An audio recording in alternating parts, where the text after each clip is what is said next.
A woman steps off a train to marry a dead man, 7 orphan children, a crumbling cabin on the edge of nowhere, and men with red-sealed papers coming to take it all away.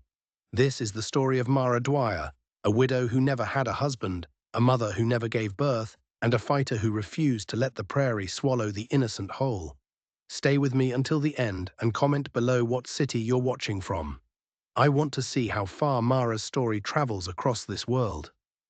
The spring of 1887 came to Nebraska territory like a whisper wrapped in dust.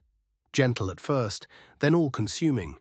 The train that carried Mara Dwire westward had rumbled for 3 days across landscapes that grew progressively emptier, as if civilization itself was being peeled away layer by layer, until only the raw skeleton of America remained. Through the soot-stained window, she watched forests give way to farms, farms to grassland, and grassland to something that had no name except absence. She was 26 years old, and everything she owned fit into 2 leather trunks strapped to the baggage car. In her cloth satchel, pressed between a Bible and a Dwire type of her mother, was the letter that had changed her life. She had read it so many times the creases threatened to split the paper into fragments. "Dear Miss Dwire, I am a widower with land and children in need of a mother's hand. I am not a romantic man, but I am honest and hard-working. If you can find it in your heart to journey west, I promise you a home, respect, and a partnership built on mutual need and, God willing, eventual affection. Yours in hope, Silas Hale." The letter had arrived at the Philadelphia boarding house, where Mara worked 16-hour days, scrubbing floors and changing linens for women who looked through her as if she were made of glass. Her own family was gone, mother to consumption, father to drink, and despair shortly after. She had no prospects, no suitors who saw past her red, raw hands and the exhaustion that aged her beyond her years. When Mrs. Carmichael, the boarding house proprietor, had found her reading the letter by candlelight, the old woman had snorted, "A mail-order bride. You'll end up murdered in a ditch." Mark my words, but Mara had looked at that letter and seen not danger but possibility. A home, children who needed her, a man who valued honesty over poetry. She had written back that very night. And 3 weeks later, a second letter arrived with train fare and a date. April 15th, Ash Hollow Station. Now, as the conductor called out, Ash Hollow Station," in a voice that suggested this was the very edge of the known world, Mara's hands trembled as she gathered her belongings. Through the window, she could see the station, a weathered wooden platform, a single building that might have been a telegraph office or a feed store, and beyond it, nothing but rolling prairie grass that moved like ocean waves under the relentless wind. The train lurched to a stop with a shriek of brakes that sent cinders flying. Mara stood, straightened her traveling dress, navy blue, her best, though it had seen better days, and pinned her hat more firmly to her dark hair. Her reflection in the window glass showed a pale, angular face with grey eyes that had learned not to expect much. She looked like what she was, a woman running out of options, hoping the West might be kinder than the East had been. The conductor, a thick-necked man with tobacco-stained whiskers, helped her down the steps. "Someone meeting you, miss?" "Yes," Mara said, though suddenly she wasn't sure. "A Mr. Silas Hale." The conductor's eyebrows rose slightly, but he said nothing, just signaled to the baggage handler to unload her trunks. They hit the platform with heavy thuds that seemed too loud in the vast emptiness.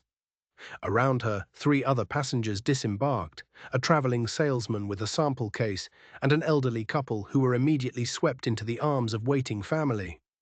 Mara stood alone, scanning the platform. There were perhaps a dozen people visible, locals by the look of them, weathered and practical in their homespun clothes, but no one approached her. No tall rancher with work-roughened hands and kind eyes, no one at all. The train's whistle screamed, and the conductor called board to the salesman who had concluded his business with impressive speed. The old couple and their family were already heading toward a wagon. The platform was emptying. Mara's heart began a slow, heavy drumbeat in her chest. She turned in a circle, searching. Had she gotten the date wrong? The station? But no, the letter had been clear. April 15th, Ash Hollow Station, Nebraska Territory. "Ma'am." The voice was small, young. Mara spun and looked down. A boy stood 3 feet away, perhaps 10 years old, skin burned brown by the sun, hair the color of wheat left too long in the field. He wore trousers held up with rope, a shirt that had been patched so many times the original fabric was barely visible, and no shoes despite the early spring chill. His feet were calloused and dirty, and his blue eyes held something that made Mara's throat tighten, a kind of ancient exhaustion that no child should ever carry. "Are you? Are you Miss Mara Dwire?" he asked. "I am," she said, kneeling so she could meet his eyes. "And you are Caleb?" "Caleb Hale." He swallowed hard. "Silas Hale's my paw." Relief flooded through her. "Oh, thank goodness, I was beginning to worry. He's dead." The words hit her like a physical blow. Mara rocked back on her heels, her hand instinctively reaching for something to steady herself, finding only air. "What? Paw's dead. Snake got him 3 days back." Copperhead hiding in the woodpile, Caleb's voice was flat. Matter of fact, as if he were reciting a lesson. Bit him on the hand. He lasted about 6 hours. We buried him ourselves. Me and Uncle Gideon. Well, Uncle Gideon did most of it. I helped. Behind them, the train's wheels began to turn. Mara heard the mechanical clanking, felt the vibration through the platform boards, but she couldn't move, couldn't think. The man she had traveled 3 days to marry was dead. Dead and buried before she'd even arrived. "I'm so sorry," she whispered, though the words felt absurdly inadequate. Caleb shrugged with a practiced indifference that broke her heart. "Ain't your fault. Snakes don't ask permission." The train was picking up speed now, pulling away from the station with a mournful whistle.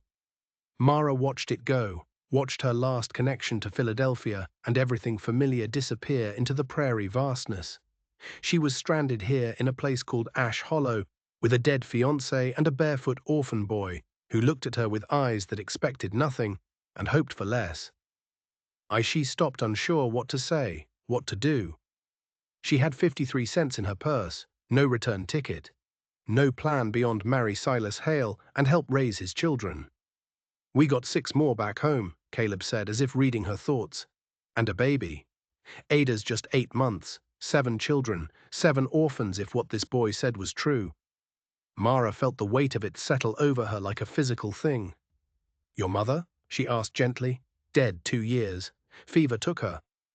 Caleb kicked at a loose board with his bare foot. "That's why P wrote to you." He tried to manage alone, but the boy trailed off and Mara saw his jaw tighten. "Anyway, don't matter now. You'll want to get back on the next train east. I reckon they run twice a week." Mara looked at this child, this small, fierce, wounded child, and felt something shift inside her. She thought of her own childhood, of her mother working herself to death, of her father's descent into the bottle after his wife was gone. She thought of what it meant to be alone, truly alone, at 10 years old with 6 younger siblings depending on you. "How far is your home?" she asked. Caleb's eyes widened slightly. "About 8 mi northeast." "Why?" "Because," Mara said, rising to her feet and brushing dust from her skirt, "you're going to take me there, but you don't want to." I mean, there ain't nothing for you there. Paw is dead. You said there are 6 more children and a baby. That sounds like something to me." She pointed at her trunks. "Can you manage one of those?" "I'll take the other." Caleb stared at her as if she'd spoken in a foreign language. "You're coming to the house. Unless you'd rather I didn't." "No, I mean, are you sure?" "It ain't. We ain't." He struggled for words, and Mara saw tears threatening at the corners of his eyes, though he blinked them back fiercely. "I'm sure," she said, and realized as she spoke that she meant it. She had come here for a purpose, to be needed, to have a home, to matter to someone. That purpose hadn't died with Silas Hale. If anything, it had become more urgent. "Now how do we get these trunks to your house? Is there a wagon?" "Wagon's broke. Axle split last month, and we ain't had money to fix it." Caleb looked at the trunks doubtfully. "We could try to carry them, but it's a far piece. Then we'll see if someone at the station can help. Wait here." Mara walked toward the station building, her mind racing. She had no idea what she was doing, no plan beyond the next few hours, but she felt more certain of this decision than she had of anything in years. She pushed open the door to find a telegraph office as she'd suspected, manned by a thin man with spectacles and ink-stained fingers. "Excuse me," she said, "I need to get to the Hale place about 8 Emitren northeast. Is there anyone who might provide transportation for hire?" The telegraph operator looked up, his expression shifting from professional courtesy to something like pity. "You're the bride. Word traveled fast in small places, apparently." "I am. I was heard about Silas. Terrible thing. Copperheads are vicious this time of year." He tapped his pen against the counter thoughtfully. "Ben Morrison runs freight between here and the outlying farms. He's probably at the saloon, but he might take you for $1. "Thank you." Mara turned to go, then paused. "The children, are they all right? Has anyone been checking on them?"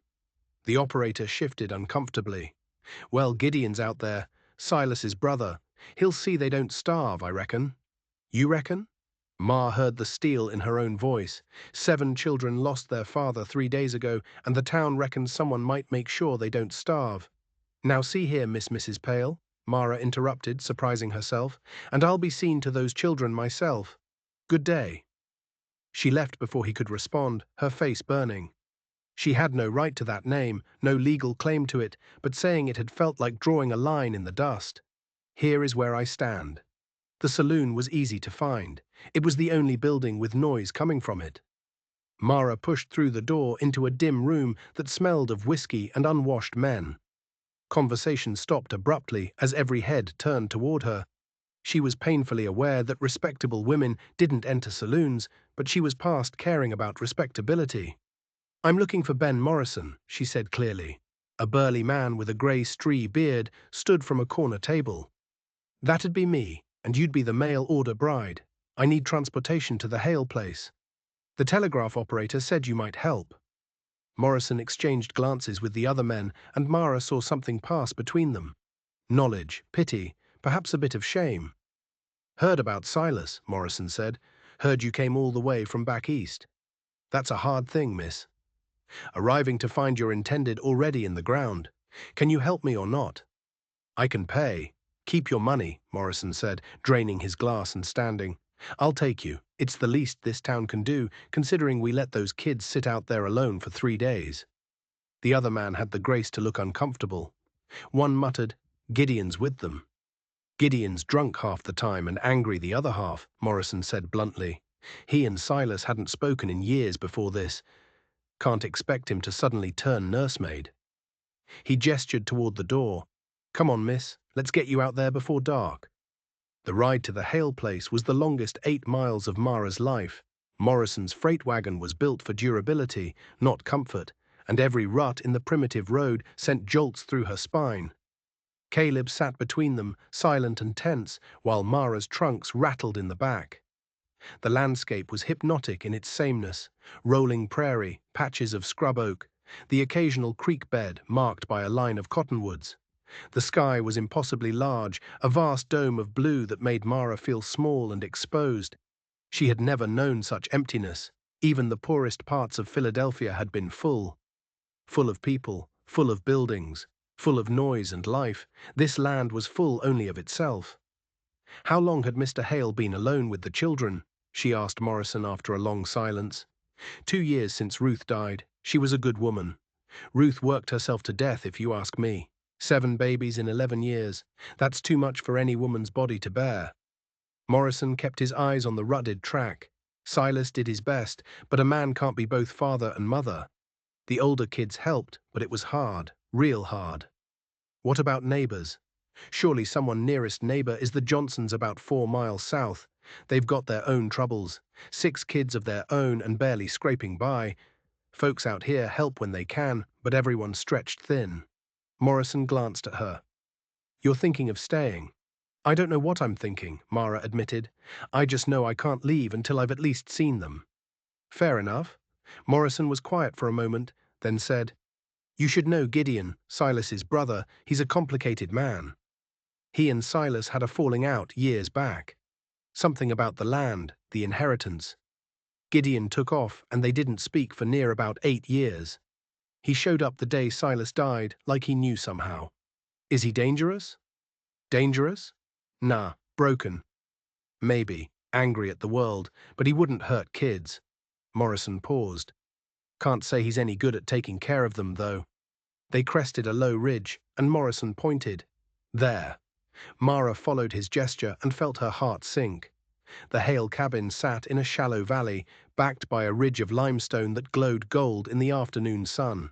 It might have been picturesque if it weren't so obviously on the edge of collapse. The cabin itself leaned slightly to one side, its roof patched with mismatched boards. A chimney made of river rock jutted crookedly from one end. The yard was bare dirt, scattered with the debris of hardship, a broken wagon wheel, rusted tools, a woodpile that was more scattered than stacked. Behind the cabin was a barn in even worse condition, and beyond that fields that should have been ploughed and planted, but layow, a few scrawny chickens pecked in the dirt. There was no sign of livestock, no dog barking, a welcome, no smoke from the chimney despite the chill in the air. Home sweet home, Caleb said quietly, and Mara heard the shame in his voice. As Morrison guided the wagon down into the valley, the cabin door opened and children began to emerge. First came a girl of perhaps 12, thin as a rail, with tangled brown hair and a baby on her hip. Then two more girls, maybe 8 and 6, their dresses too short and patched beyond repair. A boy of 4 or 5 clutched the older girl's skirt. Behind them, a boy of about 7 watched with weary eyes. They stood in a cluster, these children, and Mara saw in their faces all the losses they had endured. Mother, father, security, hope. They looked like small ghosts, haunting a home that had forgotten how to be one. Morrison pulled the wagon to a stop and helped Mara down. Her legs were shaky after the long ride, but she steadied herself and approached the children slowly, as one might approach wild creatures who had learned not to trust. "Hello," she said gently. "My name is Mara Dwire. I came to well. I came because your father wrote to me." The oldest girl shifted the baby to her other hip. Up close, Mara could see that the child's eyes were huge and solemn, and her tiny body was too light for 8 months old, underfed clearly. The girl herself looked exhausted beyond measure. "I'm Sarah," she said in a voice that was carefully controlled. "This is Ada. The others are Lily, Beth, Matthew, and Thomas." She pointed to each child in turn. "You met Caleb. He found me at the station. I'm so very sorry about your father." Sarah's face remained impassive. "Caleb said you'd probably go back east. I'm not going back, not today at least. I thought I might stay and help if you'll have me." The children exchanged glances, as if this were some kind of trick question. Finally, Beth, the 6-year-old, spoke in a small voice. "Are you going to be our new mama?" "Beth?" Sarah hissed, but Mara held up a hand. "I don't know, sweetheart. I don't think you can replace a mama, but I can be a friend, someone who takes care of you. Would that be all right?"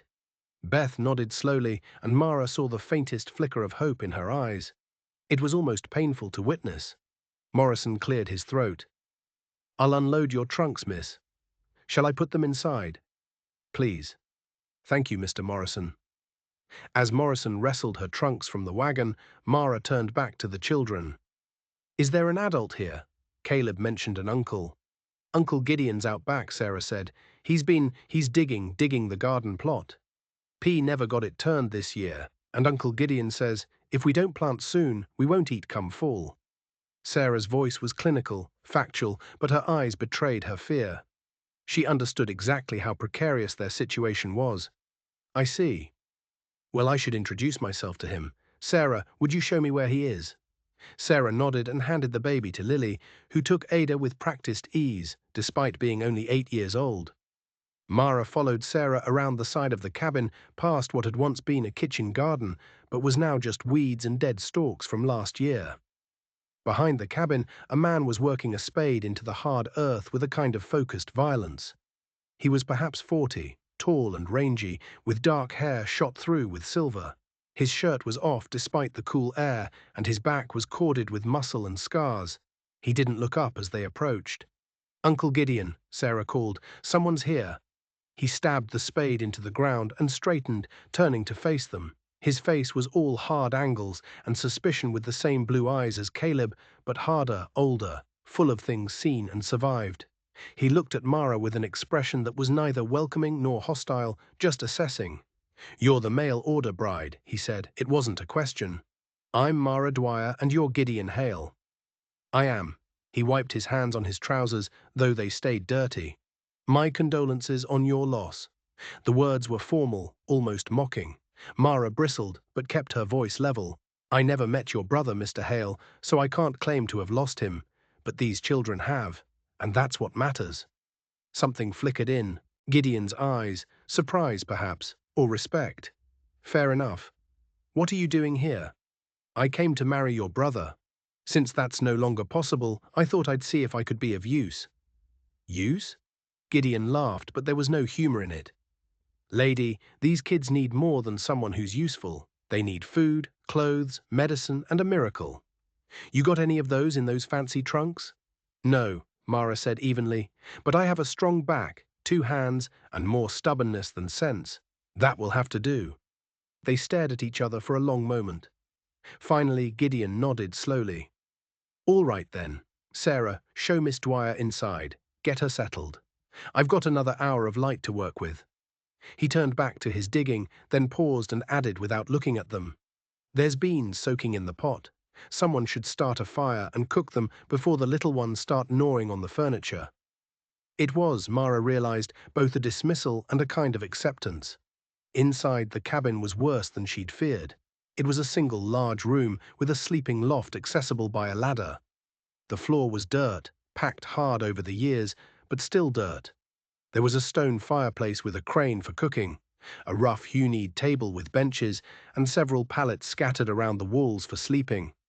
Possessions were minimal: a few blankets, some dishes, a shelf of supplies that was mostly empty.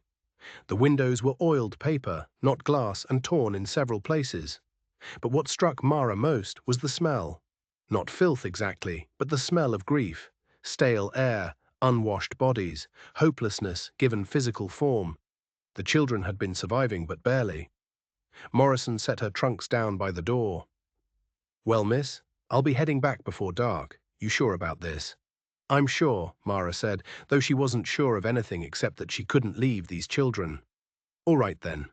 God bless you." He tipped his hat and left, and Mara heard his wagon rattling away up the track. She turned to find all 6 children watching her, waiting.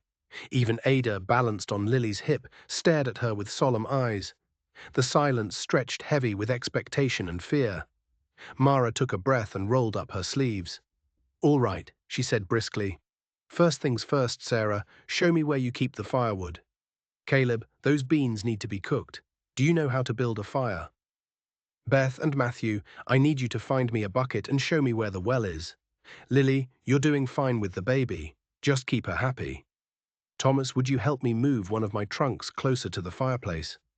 For a moment, no one moved. Then Caleb stepped forward. "You really staying for tonight at least?" "For tonight at least," Mara confirmed. "Now let's get moving.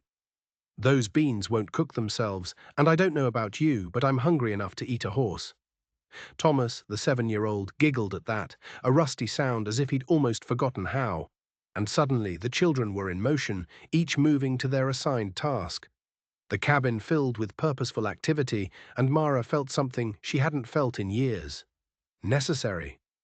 She helped Caleb build a fire in the fireplace, showing him how to arrange the kindling for maximum airflow. While the flames caught, she examined the beans. They were old, probably the last of the winter stores, but they do. She added the salted pork she found hanging from the rafters, cutting it into small chunks with a knife that desperately needed sharpening. Beth and Matthew returned with a bucket of water, and Mara used some of it to wash her hands and face, then set the rest to heating for the beans. Sarah found a few withered potatoes in a barrel, and Mara added those to the pot as well. It wouldn't be much of a meal, but it would be hot and filling. As the food cooked, she took stock of her surroundings more carefully. The sleeping arrangements were clearly a disaster. The children had been piling together on the few pallets, sharing threadbare blankets that weren't enough to keep them warm. Mara made mental notes: more blankets, better bedding, a proper washing day, new clothes, a dozen other necessities that seemed overwhelming in their urgency. But first, feed them, warm them, let them see that someone was taking charge, that they didn't have to carry everything alone. The sun was setting when Gideon finally came inside, drawn by the smell of cooking food. He stood in the doorway for a moment, taking in the scene, the fire crackling, the children gathered around it. Mara stirring the pot with a focus that suggested this simple act mattered more than gold. "Smells good," he said quietly. "It's ready," Mara replied. "Children, find your bowls." They ate in near silence, the children too focused on the food to talk. Mara watched them, noticing who ate quickly and who savored each bite, who ensured the younger ones got enough, who hoarded their portion as if afraid it might be their last. By the time they finished, it was full dark outside and the temperature was dropping fast. "All right," Mara said, collecting the bowls. "Before bed, everyone needs to wash their face and hands. We'll do better in the morning, but for tonight this will do. Sarah, help me heat more water." As Sarah brought the bucket to the fire, Mara noticed the girl's hands, rough, chapped, the hands of someone who'd been doing a woman's work for far too long. She was 12 years old and looked 30 in the eyes. "You've been taking care of them," Mara said quietly. "Your father's death, and before that too. Someone had to." Sarah's voice was flat, but Mara heard the grief underneath. "You've done well, but you don't have to do it alone anymore." Mara touched the girl's shoulder gently. "I'm here now." Sarah looked at her for a long moment, as if trying to decide whether to believe this promise. Then, abruptly, she burst into tears. Huge, gasping sobs that shook her thin frame. Mara pulled her close, letting the girl cry against her shoulder while the other children watched with wide eyes. "It's all right," Mara murmured. "You've been so strong, Sarah, so very strong. But you can rest now. I've got you." It was perhaps 10 minutes before Sarah's sobs quieted to hiccups, then to shuddering breaths. She pulled away, embarrassed. "I'm sorry. I didn't mean to never apologize for tears," Mara said firmly. "Now, let's get everyone ready for bed." They managed the washing, and Mara tucked the younger children onto their pallets, surprised by how readily they accepted her care. Even Thomas, who had watched her with suspicion all evening, let her tuck his blanket around him. Ada fell asleep in Lily's arms before they even lay down. Caleb climbed up to the loft with Matthew, and Sarah followed after giving Mara one last searching look. Gideon had disappeared outside again, which seemed to be his preferred location. Alone in the dark cabin, with only the fire's glow for light, Mara sat on one of her trunks and let herself fully comprehend what she'd done. She was here in a falling-down cabin on the Nebraska frontier, with 7 orphan children and no plan beyond tomorrow. It should have terrified her. Instead, she felt strangely at peace. The door opened and Gideon came in, moving quietly. He found a bottle on a high shelf, whiskey probably, and poured himself a measure in a tin cup. He didn't offer her any, just stood by the fire, drinking in silence. Finally, he spoke. "You know you can't stay, can I? You got no legal right to these kids, no claim on this land. When word gets out that Silas died before you married him, someone will come. Relatives, the county, someone. They'll take the children, split them up, most likely. Sell the land to cover Silas's debts. He had debts. Everyone out here has debts." Gideon's voice was bitter. "That's how they keep you. The bank, the feed store, the doctor. You borrow to survive, and you never quite catch up. Silas owed about $300 last I heard. Might as well be $3 million. Mara absorbed this information, adding it to her growing list of problems. "And you? What's your stake in this?" "Silas was my brother. We didn't get along, but he was still blood." Gideon stared into the fire. "I'll stick around until someone comes with a better claim. Make sure the kids don't starve in the meantime. How generous." Like, he looked at her sharply. "I didn't ask for this. I've got my own life." "My own," he stopped abruptly. "Your own what? Your own escape? Your own bottle?" Mara heard the harshness in her own voice and didn't regret it. These children need more than someone who will stick around until it gets inconvenient. And you're going to give them more. A stranger who came west to marry a man for a roof and a meal.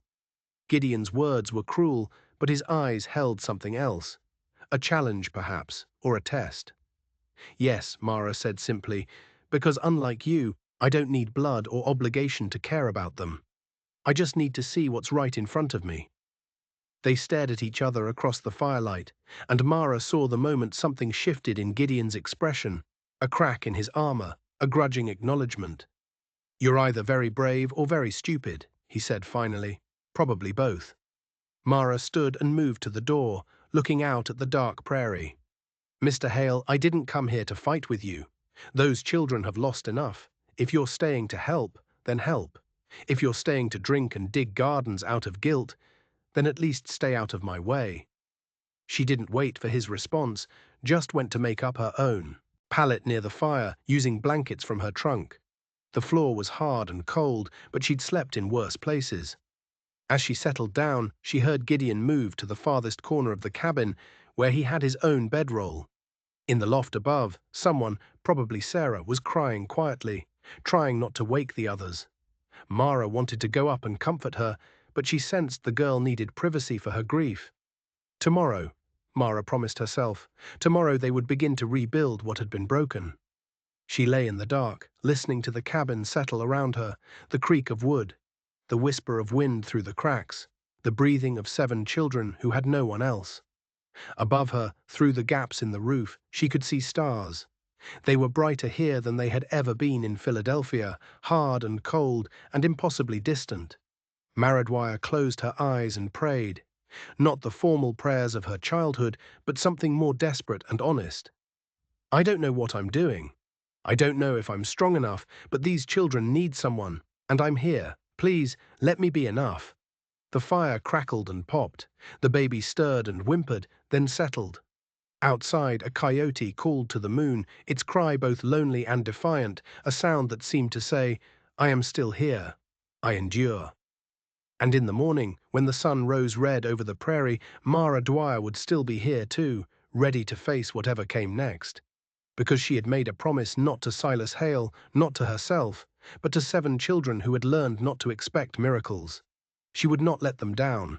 The first light came pale and cold through the paper windows, turning the cabin's interior grey before the sun thought to add colour. Mara woke to the sound of someone moving. Carefully, quietly, trying not to disturb the others, she opened her eyes to see Sarah climbing down from the loft, her thin nightdress ghostly in the pre-dawn gloom. The girl froze when she saw Mara was awake, her face flushing with embarrassment at being caught. "It's all right," Mara whispered. "I'm an early riser too." Sarah relaxed slightly and finished her descent.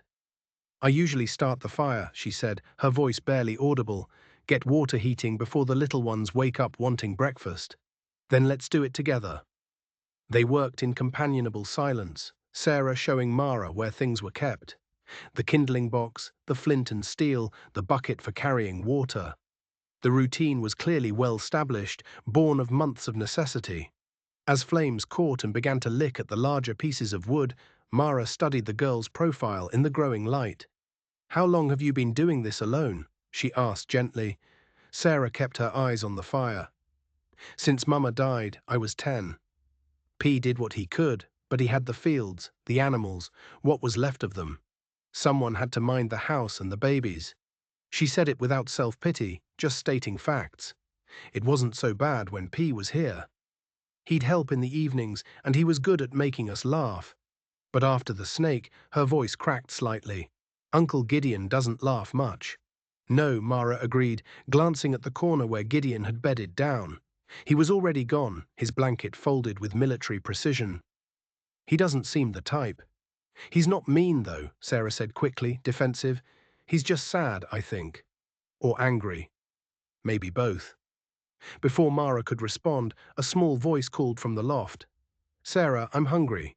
"That's Beth," Sarah sighed. "She's always hungry first thing. Then let's see what we can do about that." The cabin came alive gradually, children appearing one by one, like cautious birds. Beth climbed down the ladder with Matthew close behind, both of them watching Mara with a mixture of curiosity and uncertainty. Lily appeared with Ada on her hip, the baby's face puffy from sleep. Caleb and Thomas came last, the older boy's expression guarded. Mara surveyed her resources. There was cornmeal in a barrel, some lard, salt, and precious little else. She'd seen frontier poverty before, but seeing it with 7 hungry children depending on it was different.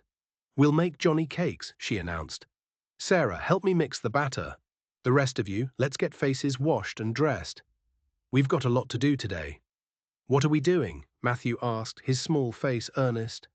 Well, for one thing, we're going to make this place feel like a home again, Mara said, and that starts with everyone having full bellies and clean clothes. The children exchanged glances as if unsure whether to believe this promise. But they moved to follow her instructions, and soon the cabin was filled with the domestic sounds of morning. Water splashing, voices murmuring, the sizzle of cornmeal hitting the hot griddle. Gideon appeared as breakfast was being served, materializing in the doorway like a ghost. His hair was wet, suggesting he'd been to the creek, and he looked marginally more human than he had the night before. "Morning," he said gruffly. "Then tomorrow I'm writing to the Johnson place. See if they've got any seed to spare. We're 3 weeks behind on planting." "Will you be back for supper?" Mara asked, ladling batter onto the griddle. He looked surprised that she'd asked, then nodded. "Should be. It's only 4 miles. Then I'll make sure there's enough." She flipped a Johnny cake expertly.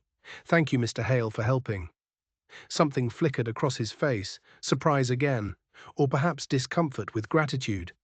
He nodded once more and left, and Mara heard a horse whinny as he rode away.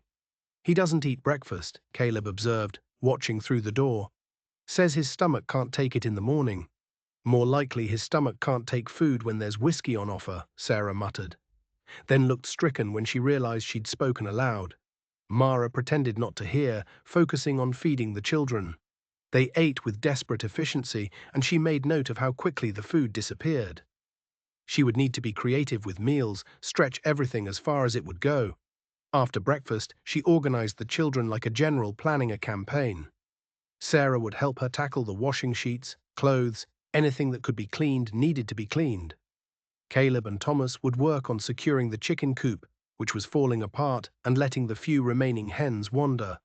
Beth and Matthew would tidy the cabin while Lily watched Ada. "But it's already tidy," Beth protested weakly. "Tidy and clean are different things," Mara said firmly but kindly. "We're going to sweep every corner, shake out every blanket, and let the sunshine in. This place is going to sparkle." The morning dissolved into work. Mara heated water in every pot and pan she could find, then helped Sarah haul it outside where they'd set up a washing station. The girl's knowledge of laundry was rudimentary. She'd been doing her best, but no one had taught her properly. Mara showed her how to sort, how to scrub, how to rinse until the water ran clear. "Mama used to sing while she washed," Sarah said quietly, wringing out a small shirt that belonged to Matthew. "I don't remember the words anymore. Then we'll make up new songs," Mara said. She began to hum a tune her own mother had favored, and after a moment, Sarah joined in. Their voices carried across the yard, and Mara saw Beth poke her head out the door, smiling at the sound. By midday, the clothesline was heavy with drying laundry, and both Mara and Sarah were soaked and exhausted. But there was satisfaction in it, tangible progress, visible improvement. Inside, Beth and Matthew had swept until the dirt floor was smooth, and the cabin smelled of fresh air instead of stale grief. Mara made a simple lunch of bread and butter from her trunk. She'd brought supplies for the journey that were now a godsend, and they sat outside in the weak spring sunshine to eat. The children were quieter than normal, and Mara wondered if they were waiting for something bad to happen, for this strange woman to announce she was leaving after all. "This afternoon," she said, brushing crumbs from her skirt, "I need to take stock of what we have and what we need. Sarah, you'll know better than anyone what supplies are running low. Caleb, I'll need you to show me the barn and tell me about the animals. The rest of you? Well, you've worked hard this morning. You've earned some time to play." "Play?" Thomas looked confused by the word. "Yes, play. Run around, chase the chickens, play tag, whatever children do when they're not working." Mara smiled at his bewildered expression. "Go on, but stay where I can see you." She watched as the younger children drifted away, uncertain at first, then gradually remembering how to be children. Matthew found a stick and began drawing patterns in the dirt. Beth picked wild flowers from the edge of the yard. Even Lily, still holding Ada, sat in the sunshine and sang softly to the baby. "They've forgotten how to be kids," Sarah said, her voice thick with emotion. "We all have." "Then we'll teach them again," Mara replied. "Come on, show me what we're working with." The inventory was grim.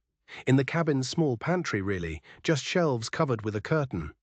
There was perhaps 2 weeks' worth of cornmeal, some dried beans, a little salt pork, and almost no salt or sugar.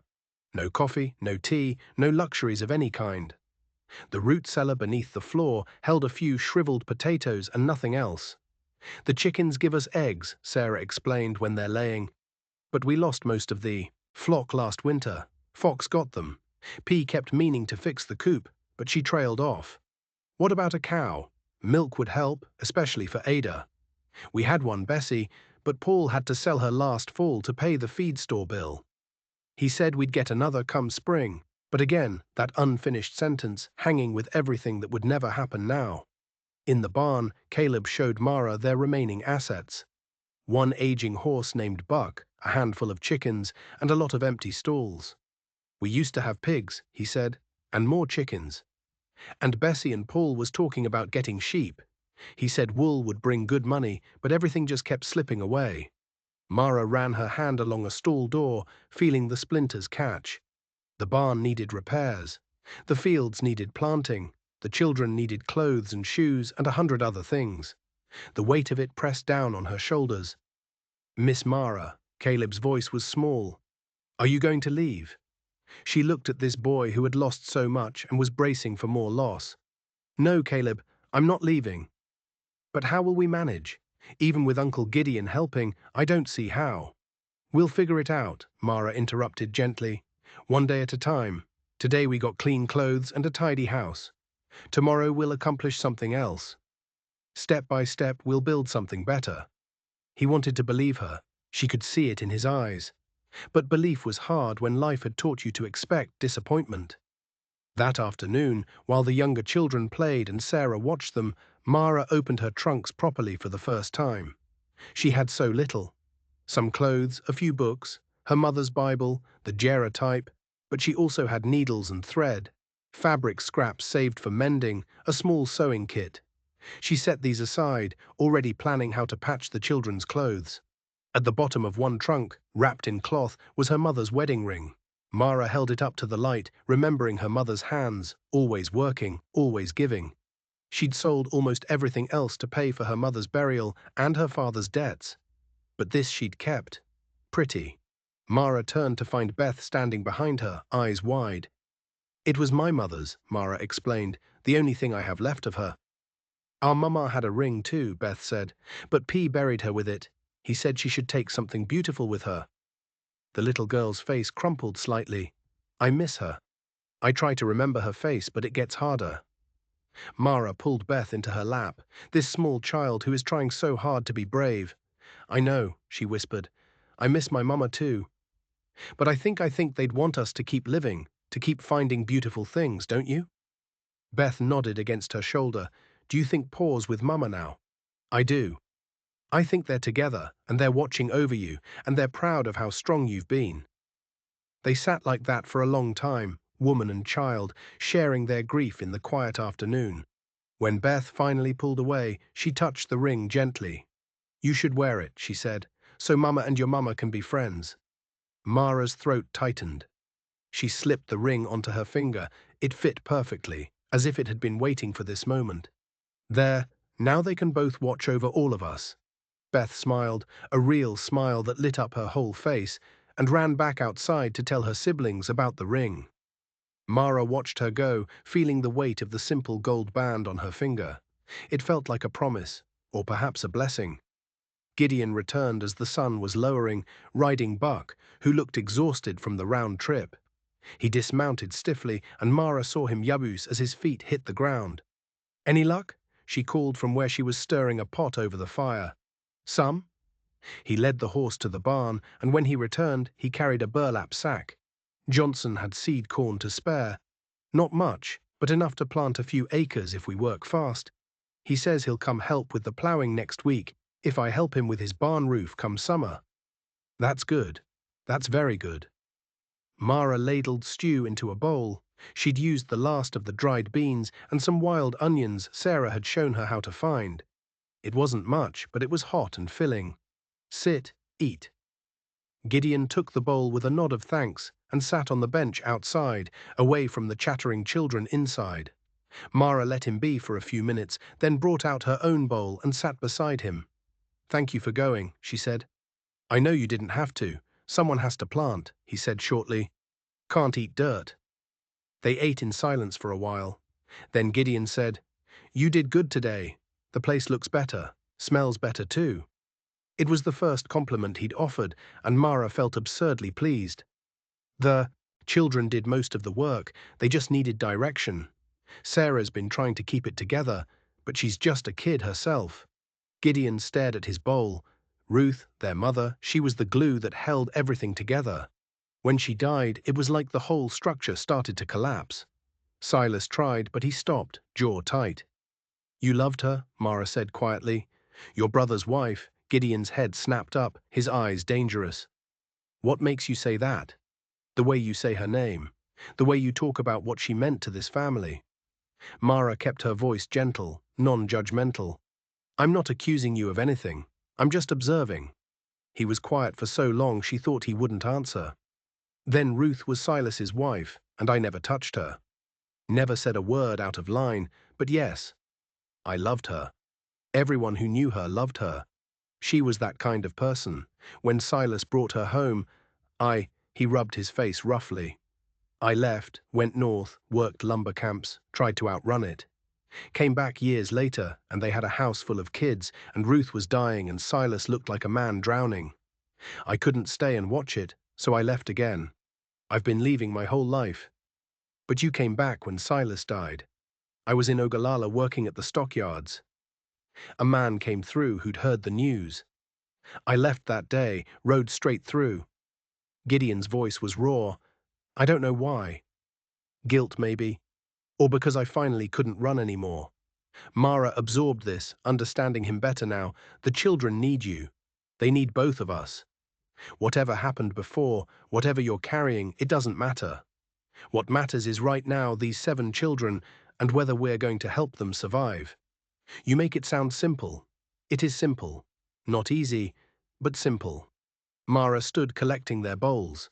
"Tomorrow you'll start plowing. I'll handle the house and children. We'll work as a team, Mr. Hale. No more running." He looked up at her, and something in his expression softened. "You're a stubborn woman, Miss Dwire." "Mrs. Hale," she corrected, surprising herself. "I may not have married your brother, but I'm claiming this family just the same. Someone has to." Gideon almost smiled. "Almost. All right then, Mrs. Hale. We'll see how long your stubbornness lasts against prairie reality." "Longer than you think," she promised.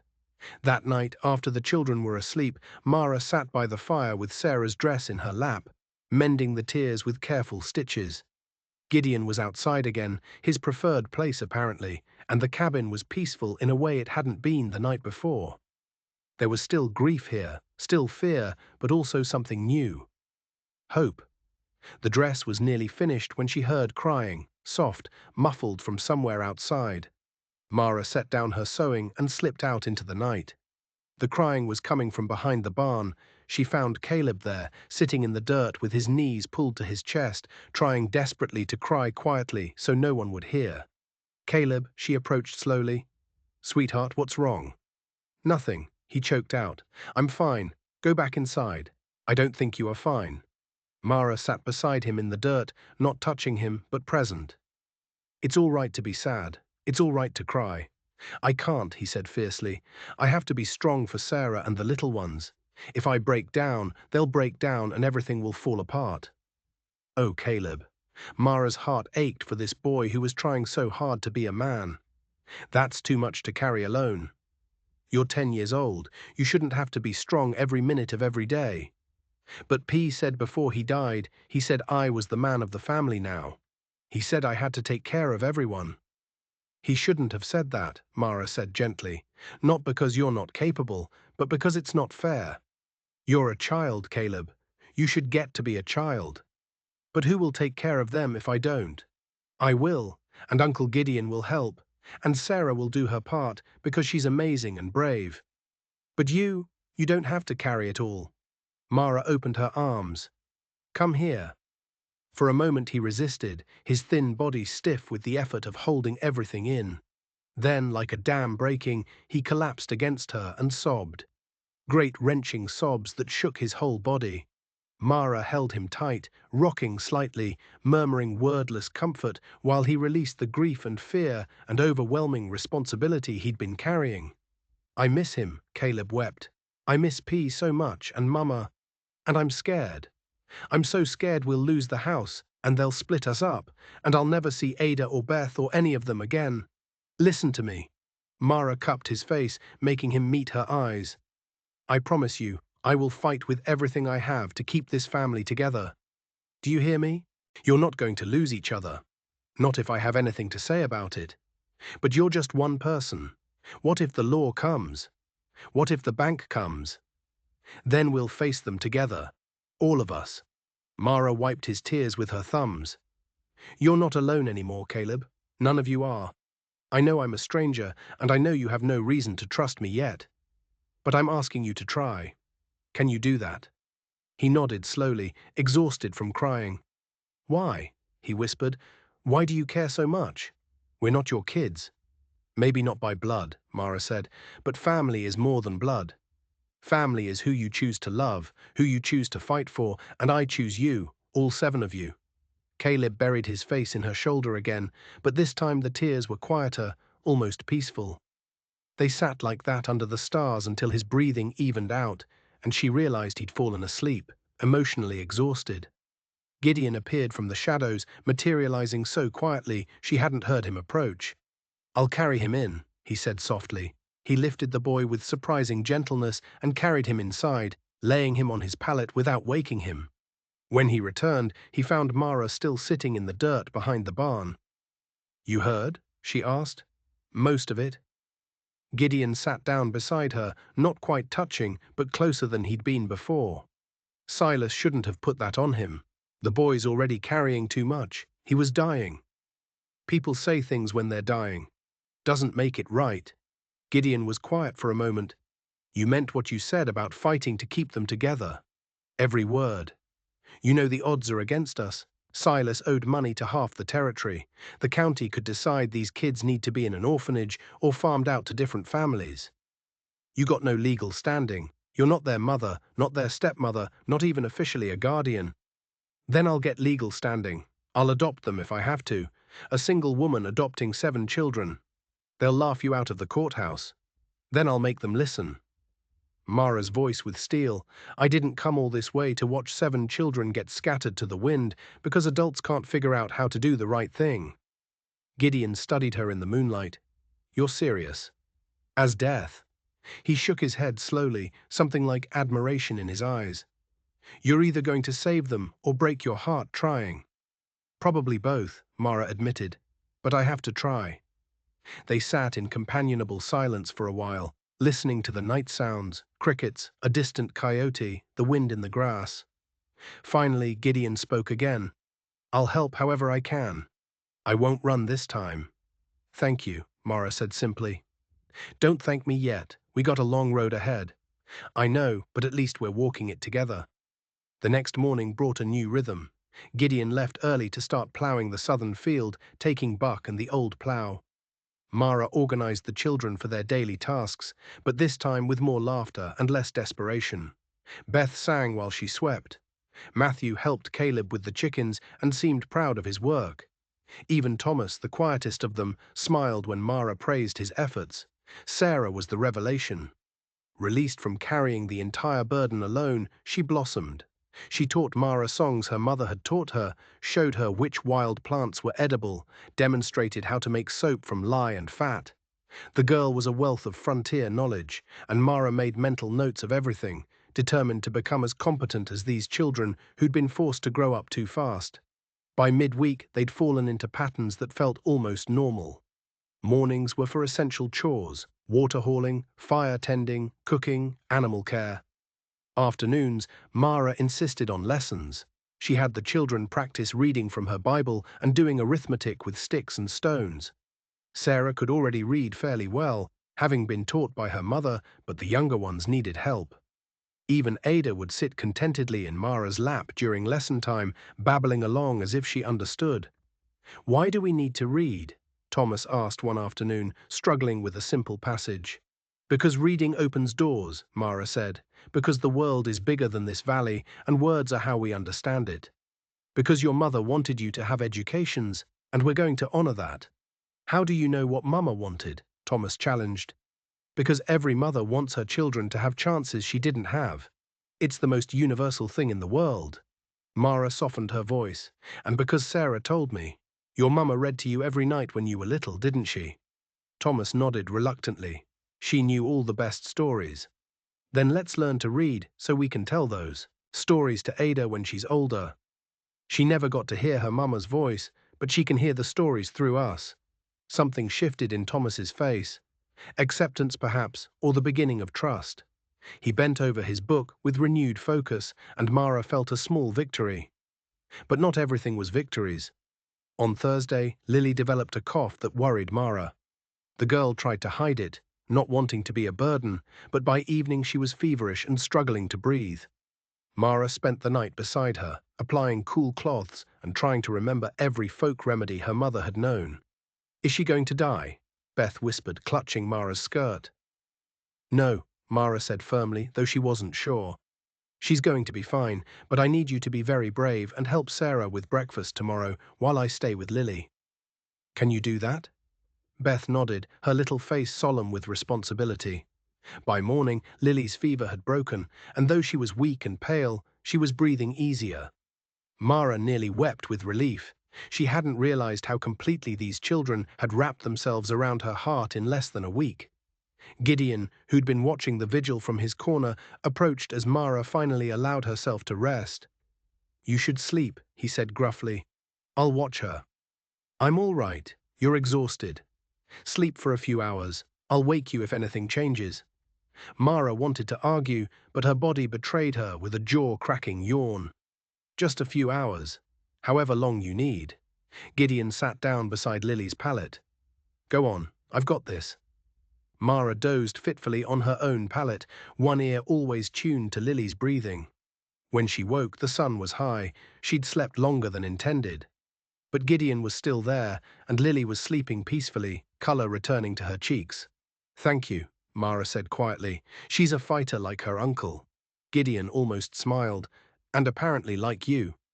The crisis passed, but it left Mara shaken. These children were so vulnerable, so dependent on her now. What if she failed them? What if her stubbornness and determination weren't enough? That evening, as she stood outside watching the sun set over the prairie, Sarah came to stand beside her. You're worried, the girl observed. A little, Mara admitted, about what happened with Lily. About everything. About whether I'm doing enough, whether I know enough, whether you're doing more than enough, Sarah interrupted quietly. Miss Mara, before you came, I honestly didn't know how we were going to survive. I knew how to cook and clean, but I didn't know how to make everything feel okay again. You do that. You make us feel like maybe things will be all right. Mara's eyes stung with tears. I'm just doing what needs to be done. No, Sarah said, you're doing more than that. You're giving us hope. That's different. The girl hugged her quick and fierce, then ran back inside before Mara could respond. But the words stayed with her, warming her like a fire on a cold night. Sunday came, and Mara insisted they observe it properly. No work beyond the essential chores. Instead, she gathered the children in the cabin and read from the Bible, then taught them hymns she remembered from her childhood. Her voice was rusty, untrained, but she sang anyway, and gradually the children joined in. Even Gideon, leaning in the doorway, seemed moved by it. When the singing ended, he cleared his throat awkwardly. That was nice. Your brother would have wanted them to keep their faith, Mara said. Yeah, Silas always was the godly one. Gideon's voice held old resentment and something else. Regret, maybe. I gave up on God a long time ago. Maybe God hasn't given up on you, he snorted. Lady, if there's a God, he's got a cruel sense of humor bringing you all the way out here for a dead man. Or maybe that's exactly where he needed me to be. Mara met his eyes steadily. Maybe those children needed someone who had nothing to lose and everything to fight for. Maybe you needed someone who wouldn't let you run anymore. Getting philosophical on a Sunday morning, just telling the truth, Mara handed Ada to Lily and stood. Come on, let's walk. The children can manage for a few minutes without us. They walked toward the ridge behind the cabin where limestone outcroppings glowed gold in the morning sun. The prairie stretched endlessly in every direction, and Mara felt both small and strangely powerful. A single person in all this vastness, yet capable of changing 7 lives completely. "You asked why I care," she said as they climbed. "I've been thinking about that. The truth is, I came west because I had nothing left in Philadelphia. No family, no prospects, no future. I was disappearing a little more every day, becoming invisible. When Silas's letter came, it felt like someone actually saw me, like I mattered. And then you got here, and he was gone. Yes, but the children weren't gone, and they needed someone. Maybe that's why I'm still here. Because for the first time in years, I feel necessary. These kids need me, and that makes me real again." Gideon was quiet, processing this. "You think that's enough? Needing to be needed?" "I think it's a start. The rest, the love, the belonging that comes with time." Mara paused on the ridge, looking back at the cabin where smoke rose from the chimney, and she could hear children's laughter on the breeze. "Look at that. A week ago that place was full of grief and despair. Now it's full of noise and life and hope. We did that, you and me." "You did that," Gideon corrected. "I just kept them from starving. We're a team whether you like it or not." Mara smiled. "Now come on. We should get back before they burn down the cabin trying to make dinner without supervision." As they walked back down, Gideon said quietly, "For what it's worth, I'm glad you stayed. Those kids, they're better with you here. We all are." It was the most honest thing he'd said to her, and Mara treasured it like a gift. But even as life began to find a new normal, Mara knew it was fragile. They were living on borrowed time, borrowed food, borrowed peace, borrowed hope. Eventually the outside world would intrude. Bills would come due, questions would be asked, and when that happened, she would need to be ready to fight, not just with love and determination, but with law and paper and words that carried weight beyond this valley. For now, though, she had this 7 children learning to laugh again. A broken man learning not to run, a cabin transforming from a shell into a home. It wasn't much measured against the vastness of the prairie and the crushing weight of debt and uncertainty. But it was enough to build on, and Mara Dwire had always been good at building something from nothing. That night, after the children were asleep and Gideon had retreated to his corner, Mara wrote in the margin of her Bible, the only paper she had, Day 10, "We endure, we grow stronger. Whatever comes, we face it together." Outside, the wind sang through the grass, and somewhere in the darkness, that coyote called again. Lonely but undefeated. Still here, still fighting, just like them. The storm arrived on a Tuesday morning, 3 weeks after Mara had first stepped off that train. She woke to the sound of thunder rolling across the prairie like distant cannon fire, and knew immediately that something beyond weather was coming. The sky had turned a sickly green-gray, and the wind carried an electric charge that made her skin prickle. Gideon was already up, securing the barn doors and moving Buck into the stall farthest from the failing roof. He looked grim when he came back inside, water streaming from his hat. "Big one coming," he said shortly. "Everyone stay inside. Sarah, make sure all the shutters are latched. Caleb, help me secure the door." The children moved with practice efficiency. They'd weathered prairie storms before, but Mara saw fear in their eyes, especially Beth's. The little girl pressed close to her side as the wind began to howl in earnest. "It's all right," Mara murmured, though her own heart was racing. "We're safe in here." "Mama died during a storm," Beth whispered. "Not this kind. She was already sick. But it was storming, and I always think, I know, sweetheart, but we're all healthy and strong, and this cabin has stood for years. It'll stand through this, too." The storm hit like a fist. Rain hammered the roof with a sound like gravel being thrown, and wind screamed through every crack in the walls. The paper windows tore within minutes, and Mara rushed to hang blankets over the openings, trying to keep out the worst of the weather. Lightning flashed so bright it turned the dim cabin to daylight, and thunder followed instantly. The storm was right on top of them. Ada began to cry, a thin wail of terror, and Lily clutched her tighter, singing to her over the noise. Matthew and Thomas huddled together on a pallet, eyes wide. Even Caleb looked frightened, though he was trying to hide it.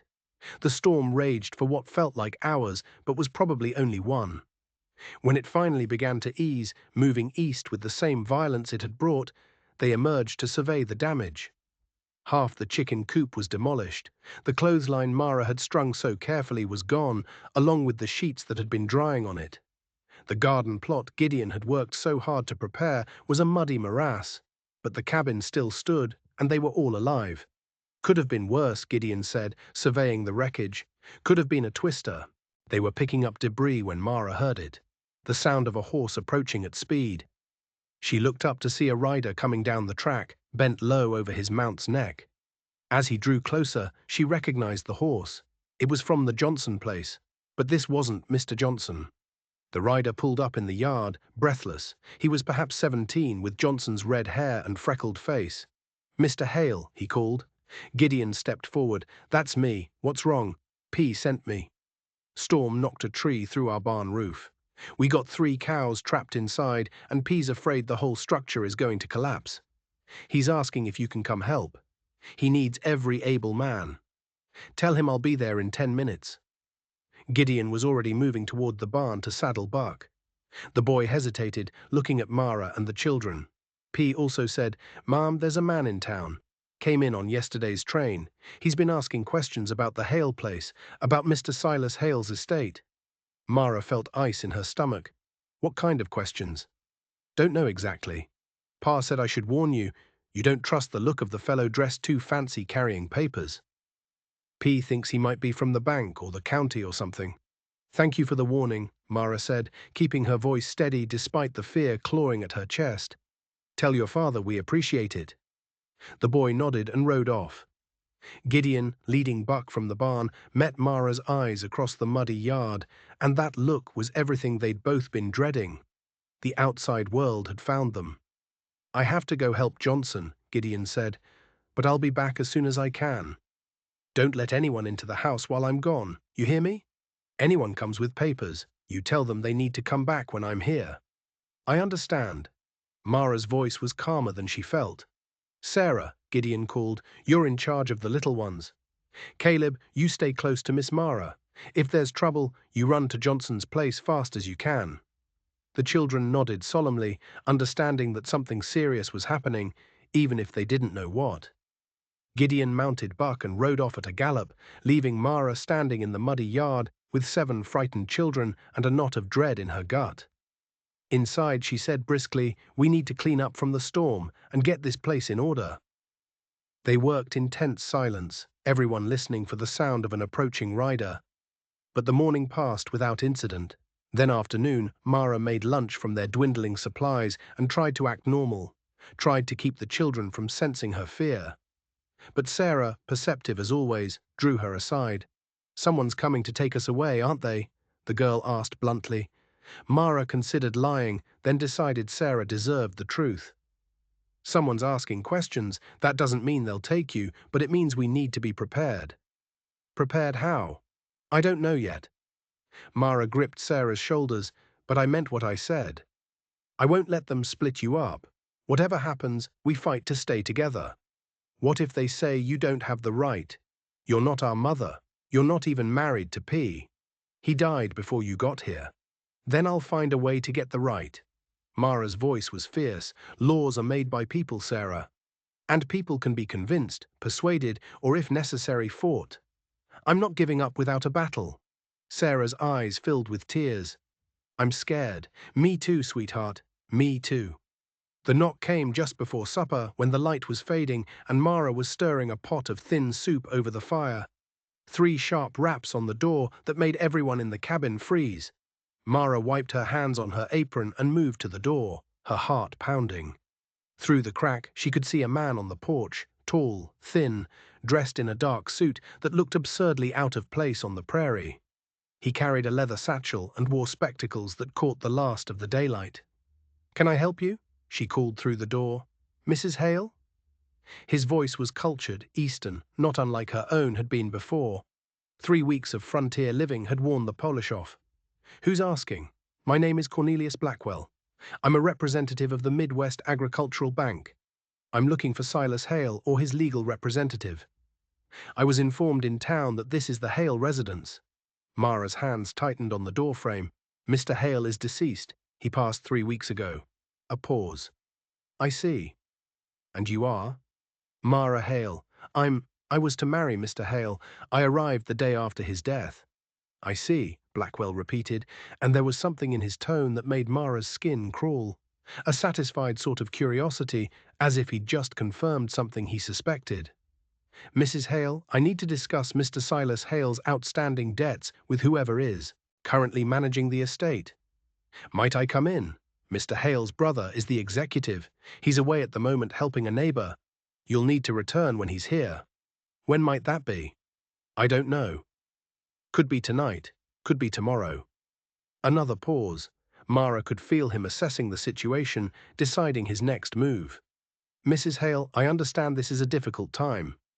However, I must inform you that Midwest Agricultural Bank holds a note on this property in the amount of 247s. The note was due March 1st. It is now late April, and no payment has been made. Mr. Herr Hale is dead, Mara said again, fighting to keep her voice level. You can't collect from a dead man. No, but the estate must satisfy the debt. That typically means liquidating assets, in this case, the land and any remaining livestock. I'm authorized to begin that process. You'll do no such thing. Mara's voice turned to steel. There are 7 children in this house who have just lost their father. You're not taking their home. Ma'am, I sympathize truly, but the law is clear. The debt must be satisfied. Then it will be satisfied, but not tonight, and not by you walking in here and claiming whatever you want. You'll deal with Mr. Gideon Hale, the executive, in proper fashion. Now, I suggest you return to town before full dark. The prairie isn't kind to strangers after sunset. She heard him shift on the porch, considering, very well. I'll return tomorrow at 10 Gr. Please inform Mr. Gideon Hale that his presence is required. Good evening, Mrs. Hale. His footsteps retreated, and Mara heard a horse being led away. She stood frozen at the door for a long moment, then turned to find all 7 children staring at her with terrified eyes. He wants to take the house, Caleb said flatly. He's going to sell it. Not if I can help it. Mara moved to the fire, her hands shaking as she stirred the soup.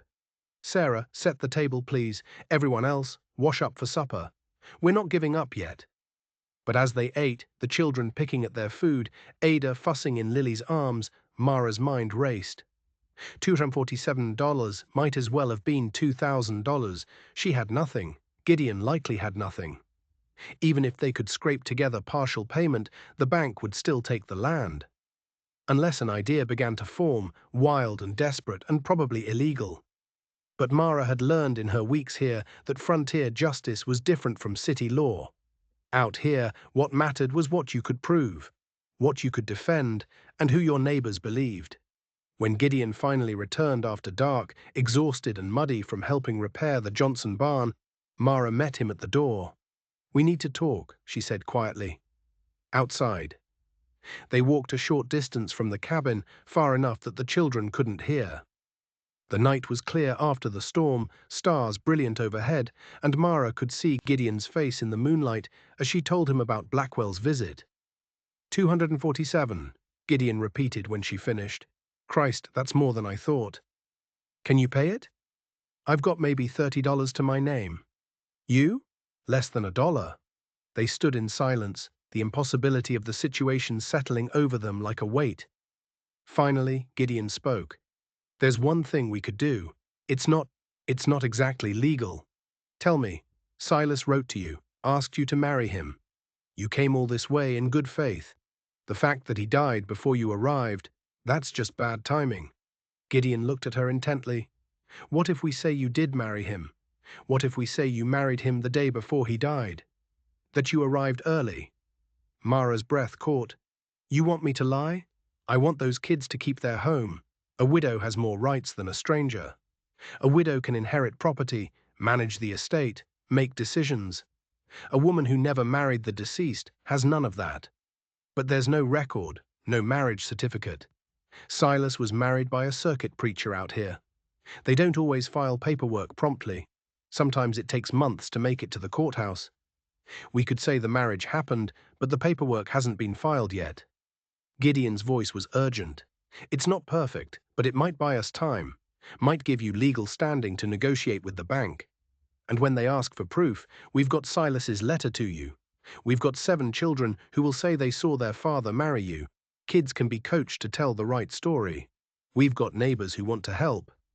Johnson already sent his boy to warn us.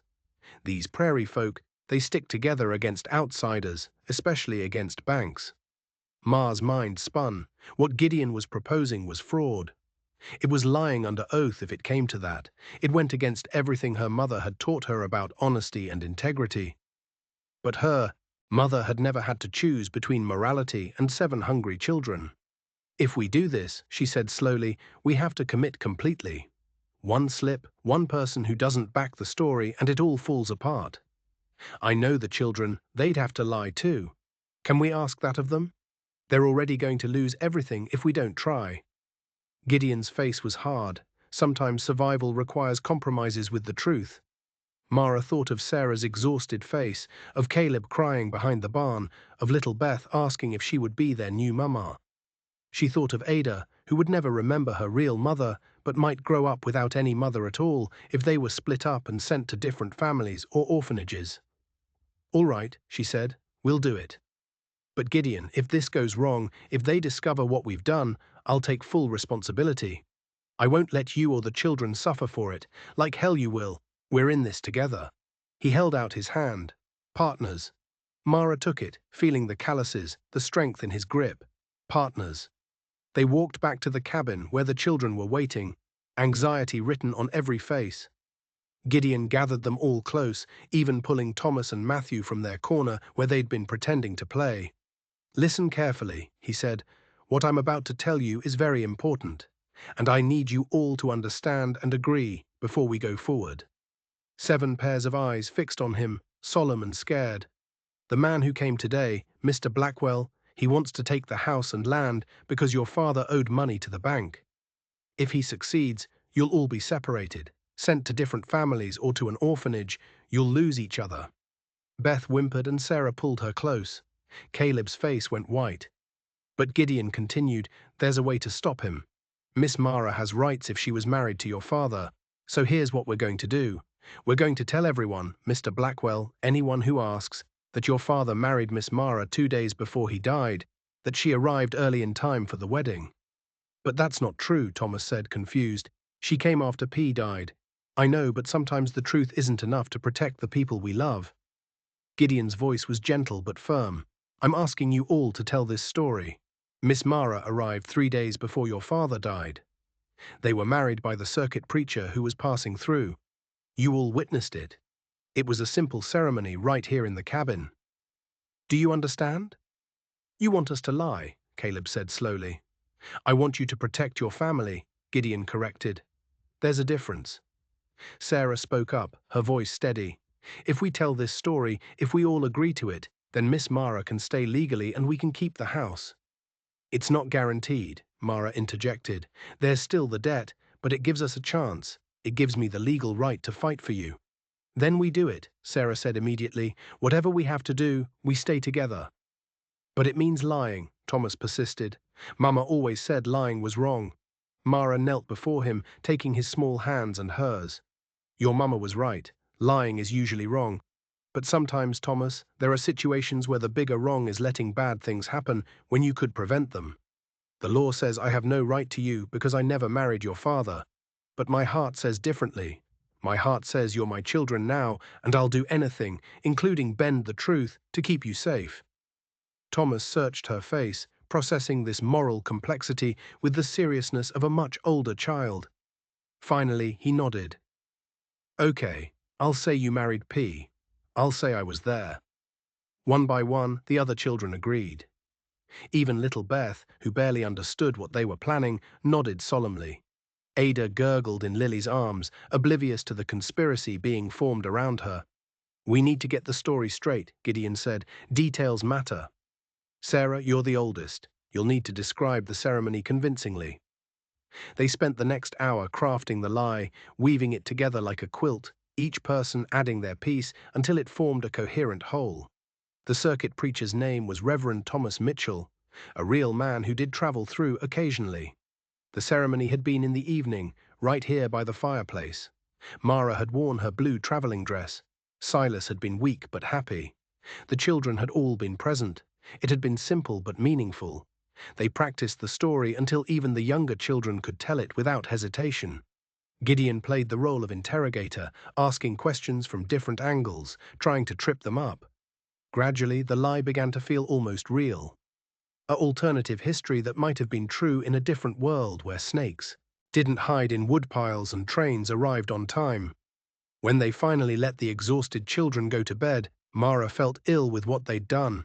She just taught 7 orphans to lie, to commit fraud, to deceive authorities.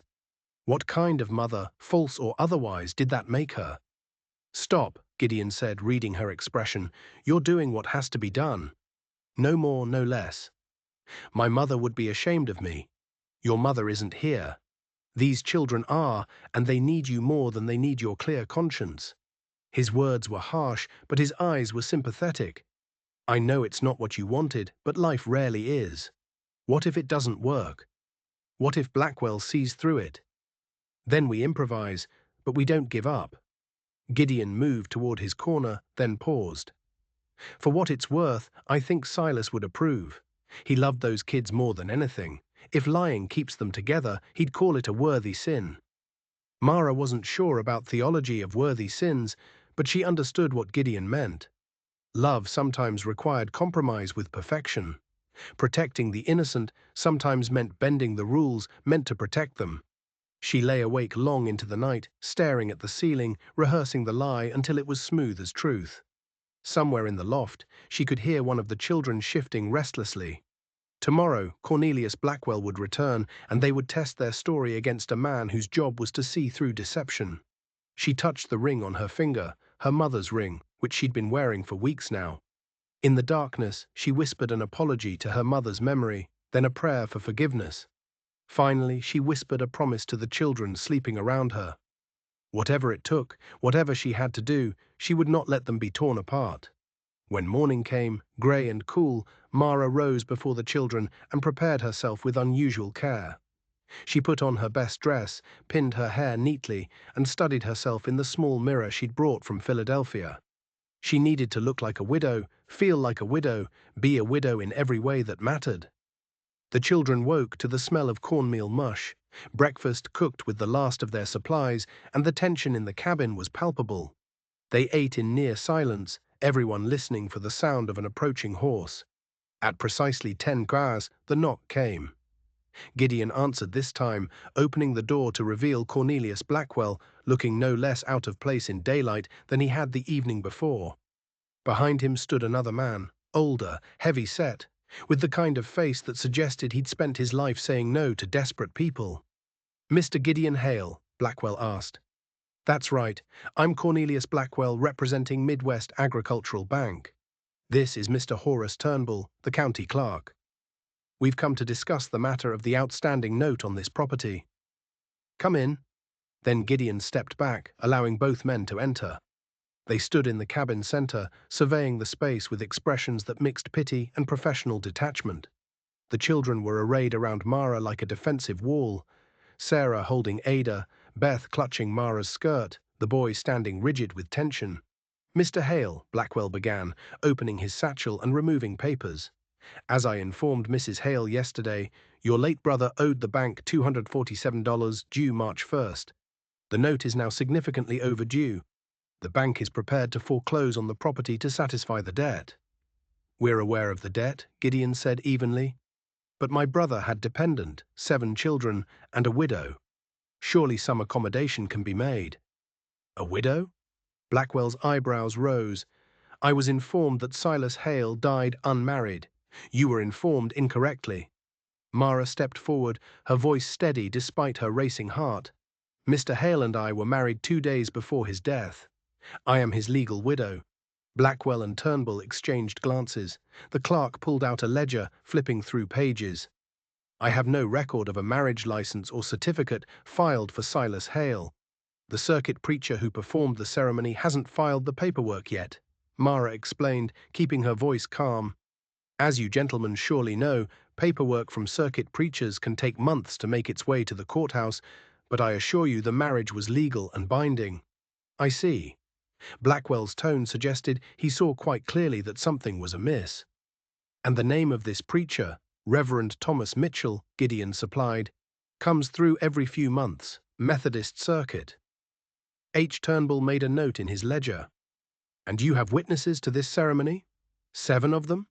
Mara gestured to the children. Mr. Hale's children were all present. Sarah, would you tell these gentlemen what you saw? Sarah stepped forward, and Mara's heart swelled with pride at the girl's composure. P. and Miss Mara, Mrs. Hale, got married right here by the fireplace. It was evening, 3 days before P. died.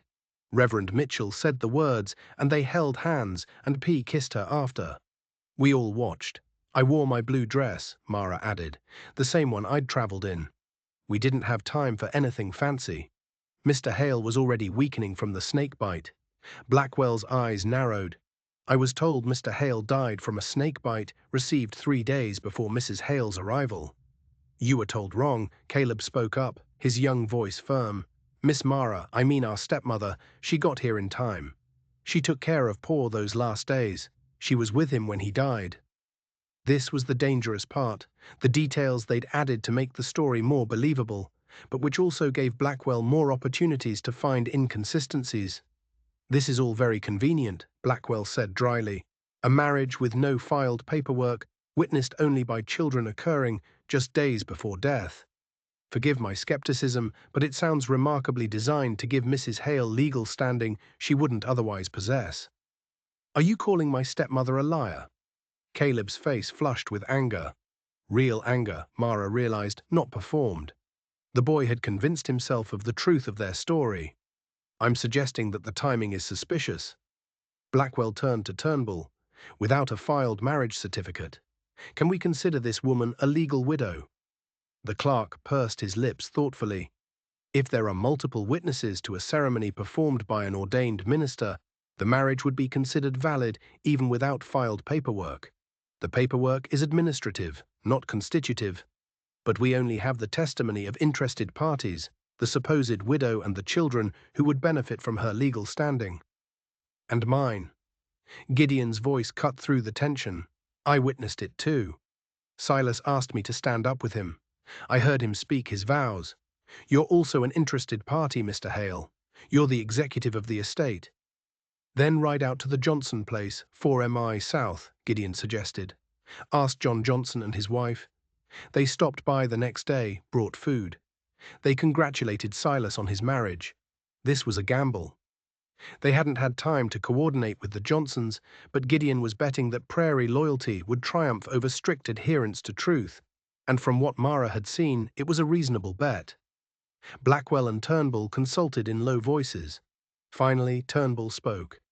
Even assuming the marriage was valid, that doesn't resolve the debt issue. The estate still owes $247. I'm aware, Ma said, and as my late husband's widow, I'm prepared to negotiate terms. We can't pay the full amount immediately, that's obvious. But we can make partial payments if you'll restructure the note. The bank isn't in the business of charity, Mrs. Hale. I'm not asking for charity. I'm asking for basic human decency and reasonable business practice. Ma's voice took on steel. You foreclose on this property, you'll take land that needs significant work to be productive. The cabin needs repairs, the fields need planting, the barn is falling apart. You'll get a property that might fetch half the debt in a sale if you're lucky. Then you'll have 7 orphans on your conscience. The bank doesn't have a conscience, madam. It has fiduciary responsibilities. But you do, don't you, Mr. Blackwell? You have a conscience. Mara stepped closer, holding his gaze. You can see these children. You can see what you'd be doing to them. Yes, my husband owed money, but he was trying. He was working this land, raising these children alone after his wife died. Then a snake killed him before he could make his payment. Is that really grounds for destroying 7 young lives? Blackwell's face revealed nothing, but something flickered in his eyes. Discomfort, perhaps, or the faint stirring of guilt. Mrs. Hale makes a reasonable point, Turnbull said quietly. The property in its current state wouldn't satisfy the debt. And there's the matter of the children. The county would have to take responsibility for them if they're made homeless. That's an expense the county would rather avoid.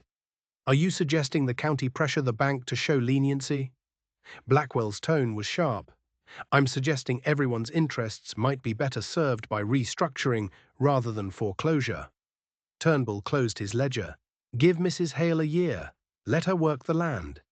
Make what payments she can, review the situation, then if she's made no progress, foreclose at that time, but give her a chance, and if Reverend Mitchell never files the marriage certificate, if it turns out there was no legal marriage, then I'll handle that matter separately, Turnbull said. But for now, I'm satisfied that multiple witnesses have attested to a ceremony that's sufficient for county records. Until proven otherwise, Mara could have kissed the county clerk. He knew, or at least suspected, that their story was manufactured, but he was choosing to look the other way. Prairie justice, she realized, favored orphans over banks. Blackwell was silent for a long moment, his face unreadable. Finally, he sighed. Very well, I'll recommend to the bank that they extend the note for 1 year, with quarterly payments of $62 required to keep the account current. But understand, Mrs. Hale, if you miss even one payment, foreclosure proceedings will begin immediately. The bank's patience is limited. I understand. Thank you, Mr. Blackwell. He packed his papers away, clearly unhappy with the outcome, but unwilling to fight both the county clerk and the weight of public opinion that would undoubtedly side with the orphans. I'll return in 3 months to collect the first payment. That will be $62 due by July 15th. We'll have it, Mara promised, though she had no idea how. After the two men left, the cabin erupted. The children cheered. Sarah burst into tears of relief, and even Gideon allowed himself a small smile. They had won, at least for now. They had 3 months to find $62, which might as well have been 62,000. But at least they still had their home. That evening, as Mara stirred a celebratory supper, they'd slaughtered one of the chickens. A sacrifice, but a necessary one. She felt Gideon's presence beside her. You did good today, he said quietly. You looked Blackwell right in the eye and never flinched. I was terrified. I know, but you didn't show it. That takes courage, he paused. We bought time, but $62 in 3 months, that's going to be hard. I'll find a way. I can take in washing, mending, maybe hire out for harvest work when the time comes, and I'll look for day labor. Johnson mentioned needing help. Others might too. Gideon's face was thoughtful. We might just pull this off. We have to. Mara looked at the children who were playing together with a lightness she hadn't seen before. The crushing fear of separation had been lifted, at least temporarily, for them. That night, after the children were asleep and the fire had burned down to coals, Mara sat outside and looked at the stars. She'd lied today. She'd committed fraud. She'd corrupted children and co-opted a county clerk into turning a blind eye to deception. And she'd do it all again in a heartbeat if it meant keeping this family together. Somewhere in Philadelphia, there was a version of Mara Dwire who would have been horrified by what she'd become. A woman who bent rules and twisted truth to serve her purposes. But that Mara Dwire had been small and scared and disappearing. This Mara Hale, for she was that now, legally or not, was someone different, someone stronger, someone willing to fight with any weapon available, including lies if that's what protecting her family required. She touched the ring on her finger and whispered into the prairie darkness, I'm sorry, Mama, but I'm not sorry enough to stop. The wind carried her words away into the vast Nebraska night, where coyotes called and stars burned cold and distant, bearing witness to all the small human struggles playing out beneath them. Struggles for survival, for dignity, for love in a world that offered none of these things freely. And in the morning, life would go on. Fields would need planting, children would need feeding. $62 would need to be found somehow. But tonight they were together. They were safe, and they had won a battle, if not yet the war. It was enough. For now, it was enough. The reprieve they'd won from Blackwell lasted exactly 5 days before reality reasserted itself with brutal efficiency. Mara awoke on Sunday morning to find Matthew burning with fever, his small body convulsing with chills despite the blankets piled over him. By afternoon, Beth had it too, and by evening, Thomas was showing symptoms. It's the fever, Sarah said, her voice tight with terror. The same one that took Mama. Mara's blood ran cold, but she forced herself to remain calm. We don't know that. Fevers can be many things. We'll treat it and they'll recover. But even as she spoke, she was remembering Lily's illness weeks ago, how close they'd come to losing her.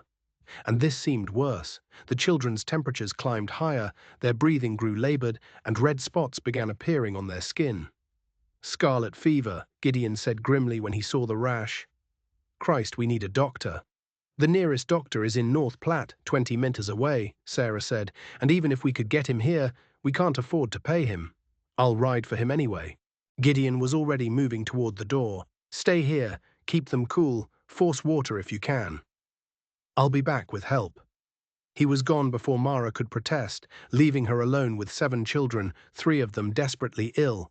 She organized Sarah and Caleb to help, sending them to draw cold water from the creek, while she stripped the feverish children down to their underclothes and began applying cool compresses. Ada, sensing the crisis, fussed and cried in Lily's arms until Lily herself looked ready to collapse from exhaustion. Give her to me, Mara said. You need to rest too, sweetheart, or you'll get sick yourself. I can help, Lily protested, but her eyes were shadowed with fatigue. You are helping, but even helpers need rest. Go lie down for an hour. That's an order. The night was endless. Matthew's fever climbed so high he began talking nonsense, crying for his mother in a voice that broke Mara's heart. Beth thrashed and whimpered, and Thomas lay frighteningly still, his breathing shallow and rapid.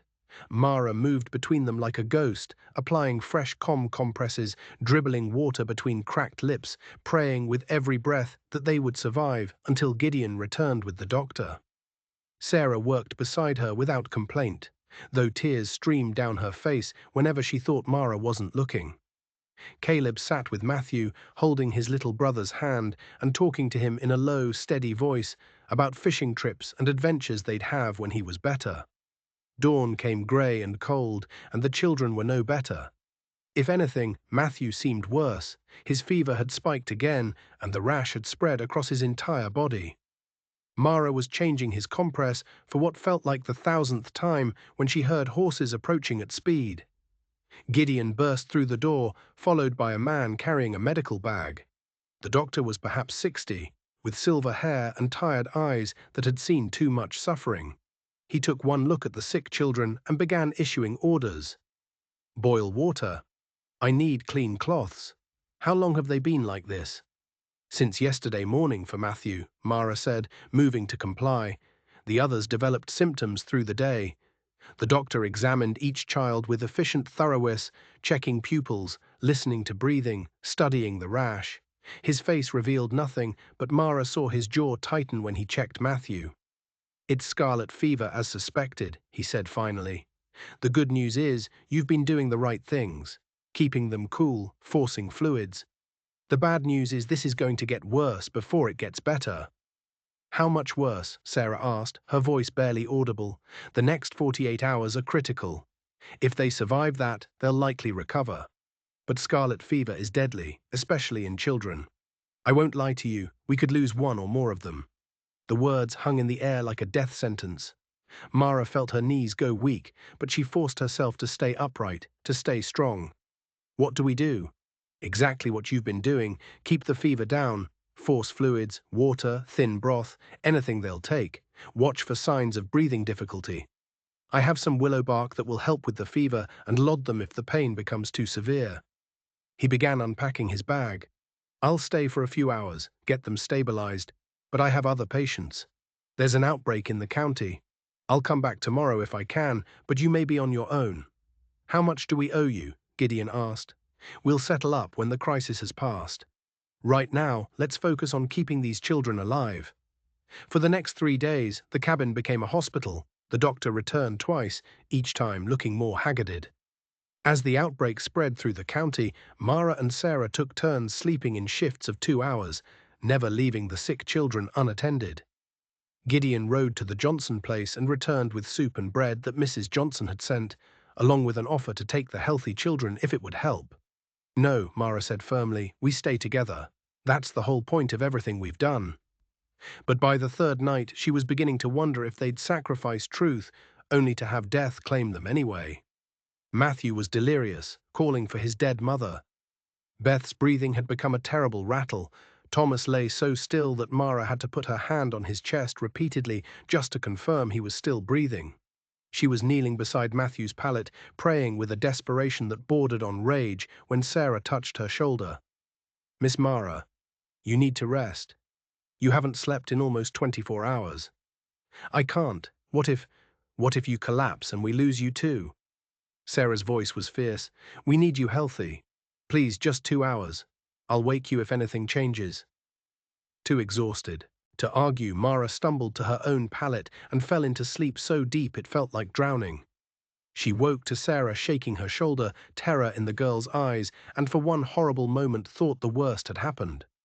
"What is it?" she gasped, already moving toward the sick children. "Nothing bad," Sarah said quickly. "Nothing bad, Miss Mara. The fevers broke, all three of them. While you were sleeping, the fevers broke." Mara crossed to Matthew's pallet and laid her hand on his forehead. Cool, blessedly, miraculously cool. His breathing was deep and regular, his color better. She checked Beth, then Thomas, both the same. The crisis had passed. She sat back on her heels and wept. Great heaving sobs of relief that shook her whole body. Sarah knelt beside her, crying too. And soon Caleb and Lily had joined them in a huddle of grateful tears. Even Gideon, who had maintained stoic composure throughout the ordeal, wiped his eyes roughly and turned away. The doctor, when he came that afternoon, confirmed what they already knew. The children would live. They'd be weak for a while, need careful feeding and rest, but they would recover. The bill for his services was $12. Money they didn't have, but money Mara would find somehow. "You saved them," the doctor said as he prepared to leave. "Most of the credit goes to you, Mrs. Hale. You kept them alive long enough for their bodies to fight off the infection. Many mothers couldn't have done what you did." After he left, Mara collapsed into sleep that lasted 16 hours. When she woke, weak and disoriented, she found the cabin transformed. Someone, probably Sarah, with help from Caleb, had cleaned everything, aired the bedding, and prepared food. The recovering children were sitting up, eating thin broth and looking like they might actually survive. "You're awake," Sarah said, bringing her water. "How do you feel?" "Like I've been run over by a wagon." Mara's voice was from days of giving orders and praying aloud. "How long was I asleep?" "A day and a half. We were getting worried, but Uncle Gideon said to let you rest. You'd earned it. The children getting better every hour. Matthew ate real food this morning, not much, but he kept it down.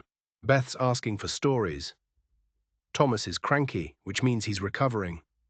Mara felt tears threaten again and blinked them back. "You did so well, Sarah. I couldn't have managed without you." "We're a team," Sarah said simply. "That's what families do. They take care of each other." It took another week before the sick children were strong enough to resume normal activities, and by then May had arrived with its promise of growth and renewal. The fields Gideon had planted were showing green shoots. The chickens, down to just 4 after they'd slaughtered one for the celebration dinner and lost another to a fox, were laying regularly again. Life was reasserting itself, but the crisis had cost them precious time and resources.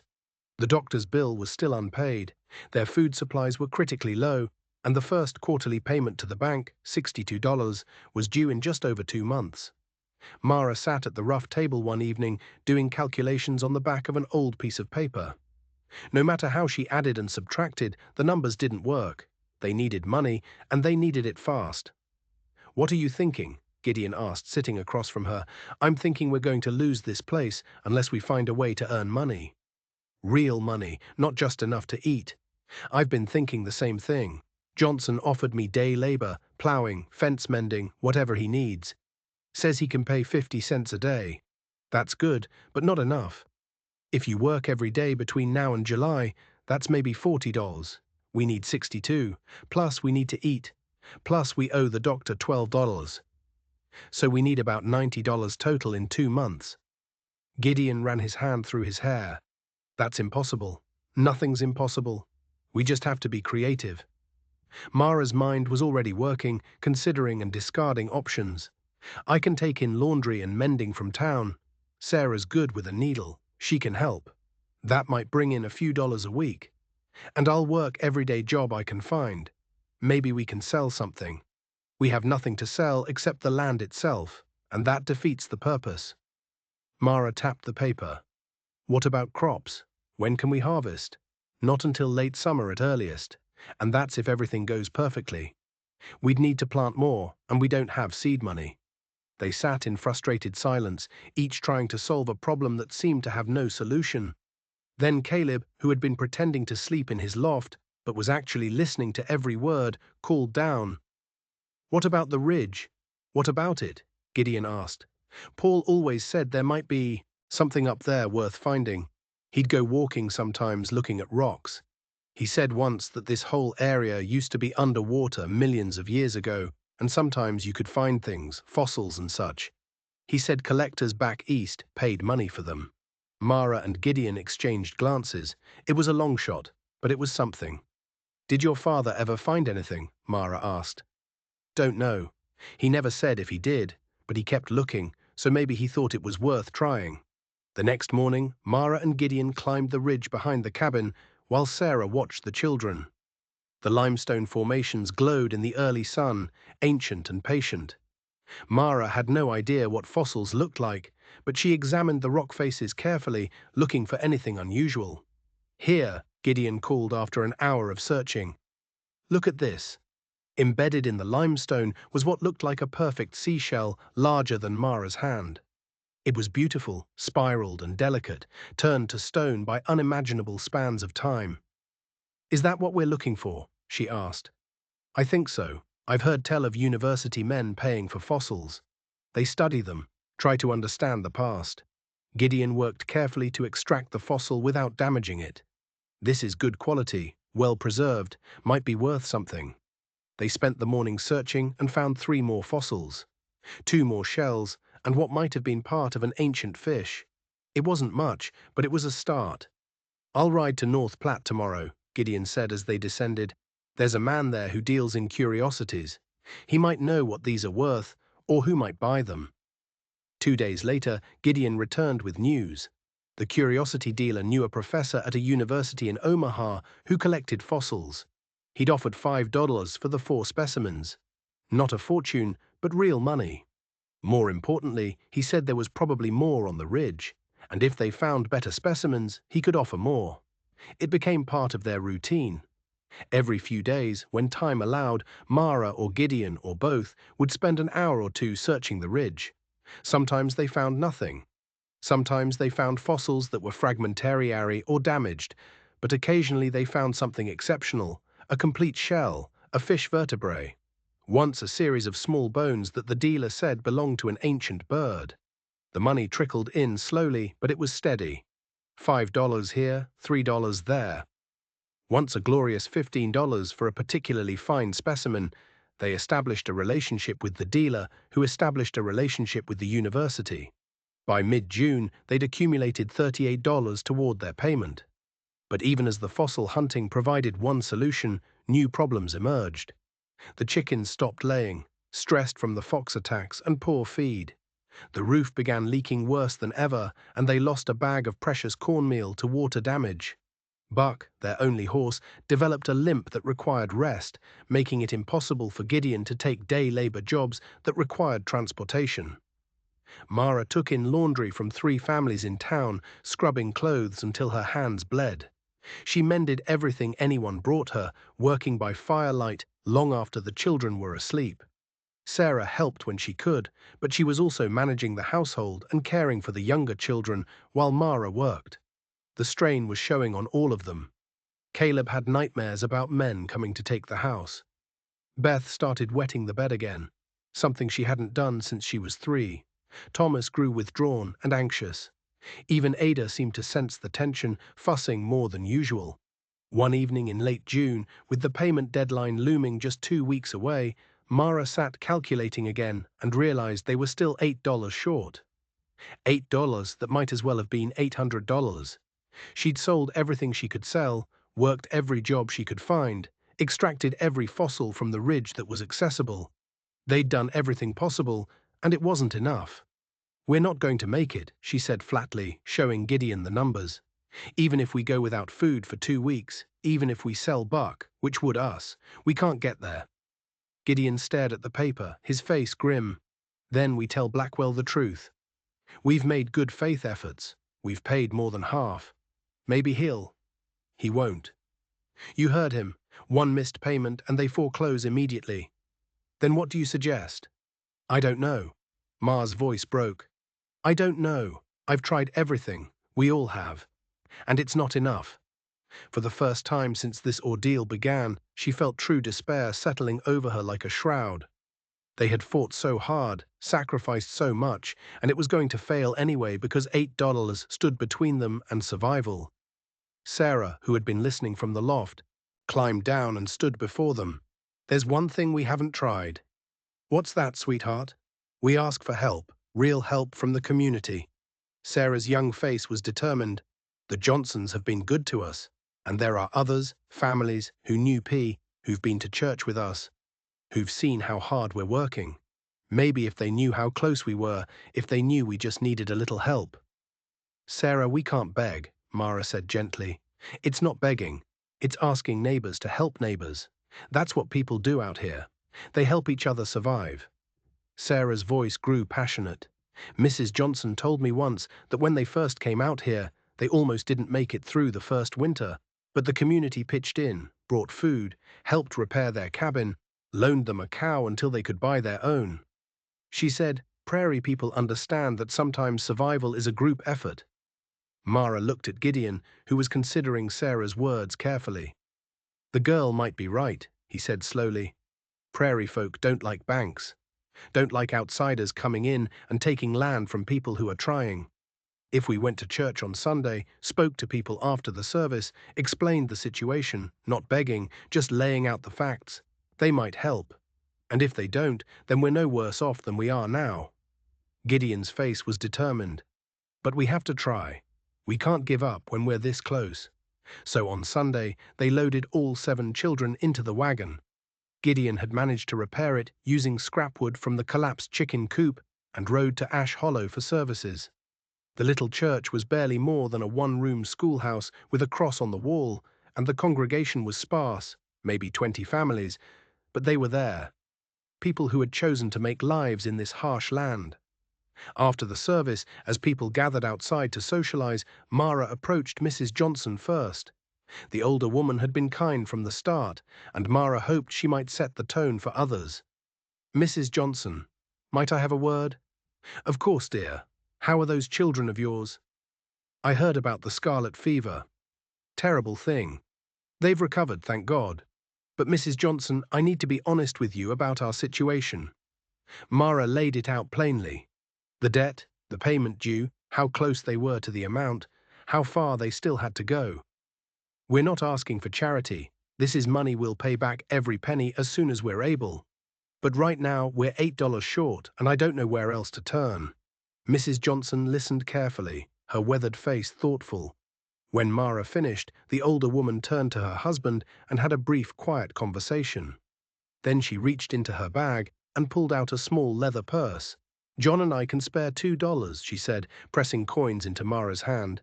And before you protest, think of it as paying forward the help we received when we needed it. Someday, when you're on your feet, you'll help someone else. Tears sprang to Mara's eyes. Thank you so much. Don't thank me yet. Come on, let's talk to some other folks. What happened next was something Mara would remember for the rest of her life. Mrs. Johnson moved through the congregation like a general rallying troops, explaining the situation to family after family, and one by one people contributed. 50 cents here, $1 there. Once a glorious $2 from the blacksmith who said he'd seen how hard Gideon worked and wanted to help. By the time they loaded back into the wagon, Mara was holding $8. 35, enough to make the payment with a tiny bit left over. The children were unusually quiet, AED by what they'd witnessed. Are we going to be okay now? Beth asked softly. We're going to make this payment, Mara said carefully. That buys us another 3 months. And in those 3 months, we'll work even harder, and when the next payment comes due, we'll find a way to make that one too. Will we have to keep asking people for money? Thomas looked uncomfortable with the idea. No, this was a one-time emergency. From now on, we support ourselves. Ma's voice was firm, but we remember this kindness, and someday we pay it forward to someone else who needs help. When Cornelius Blackwell arrived on July 15th, precisely on time, as Mara had expected, she was ready for him. The cabin was clean, the children were presentable, and $62 in coins and small bills sat on the table. Blackwell counted it carefully, made notations in his ledger, and provided a receipt. The next payment is due October 15th. Same amount. I trust you'll be ready. We will be, Mara said, though she had no idea how. After he left, the relief in the cabin was palpable. They had won again, another reprieve, another 3 months. It wasn't security, but it was time. That evening, as Mara prepared supper, she felt Gideon's presence beside her at the fire. "We did it," he said quietly. "We did, but we've got to do it 2 more times this year, and then 4 times next year. The fight's not over." "No," he agreed, "but we're still standing. That counts for something." Mara looked around the cabin at the children, Sarah helping Ada take her first wobbly steps, Caleb teaching Matthew a card game, Beth and Lily singing quietly in the corner, Thomas reading from the Bible with growing confidence. They looked like a family. They felt like a family. "It counts for everything," she said. That night, long after everyone else was asleep, Mara sat outside under the stars and allowed herself a moment of honest reflection. She had lied to keep these children. She had begged the community for money. She had worked herself to exhaustion and taught these young ones to do the same. She had compromised every principle of easy morality she'd once held dear. And yet, looking at the cabin where 7 children slept safely, she couldn't bring herself to regret any of it. Morality, she had learned, was complicated. Sometimes doing right meant doing wrong. Sometimes protecting innocence required sacrificing your own. The prairie wind whispered through the grass, carrying with it the scent of growing things. In 3 months they'd faced this battle again, and 3 months after that, and on, until either the debt was satisfied or they finally inevitably fell short. But that was future worry. Tonight they had won. Tonight 7 children would wake in the morning, secure in their home, together as a family. Tonight that was enough. Mara touched the ring on her finger, her mother's ring, her widow's ring, her badge of love chosen rather than blood given, and made a silent promise to herself, to the children, to the vast indifferent prairie that had somehow become home. Whatever it took, however long the fight, she would not surrender. They had come too far, sacrificed too much to give up now. The stars wheeled overhead in their ancient patterns, and somewhere on the ridge, an owl called, a sound both lonely and defiant, a declaration of existence against the dark, just like them. Still here, still fighting, still refusing to let the world break what they had built. Summer deepened into a rhythm of relentless work and small victories. The corn grew tall in the southern field, its green stalks reaching toward the burning sky. The garden Sarah and Mara had planted yielded tomatoes, squash, and beans that filled their table in their root cellar. The fossil hunting continued, bringing in a few dollars here and there, though the easiest specimens had already been claimed, and now they had to search harder, dig deeper, risk more to find anything worth selling. Mara's hands, once soft from city life, became permanently roughened by work. Sarah grew taller, more capable, shouldering responsibilities that would have broken most 12-year-olds. The younger children learned to contribute in whatever ways they could. Thomas became adept at fishing in the creek. Beth proved surprisingly skilled at vegetable gardening. Matthew helped Caleb tend the slowly rebuilding chicken flock. Even Ada, now nearly a year old, seemed to understand that this family operated on cooperation and love. She took her first real steps in August, toddling from Lily's arms to Mara's with a squeal of delight that brought tears to everyone's eyes. Gideon became a fixture rather than a temporary presence. He stopped sleeping in the corner with his escape always planned, and instead built himself a small lean-to attached to the barn, where he could have privacy without feeling like he was abandoning the family. He took day labor wherever he could find it, brought home his wages faithfully, and slowly, so slowly, Mara almost didn't notice, began to smile occasionally. But the shadow of October 15th loomed over everything.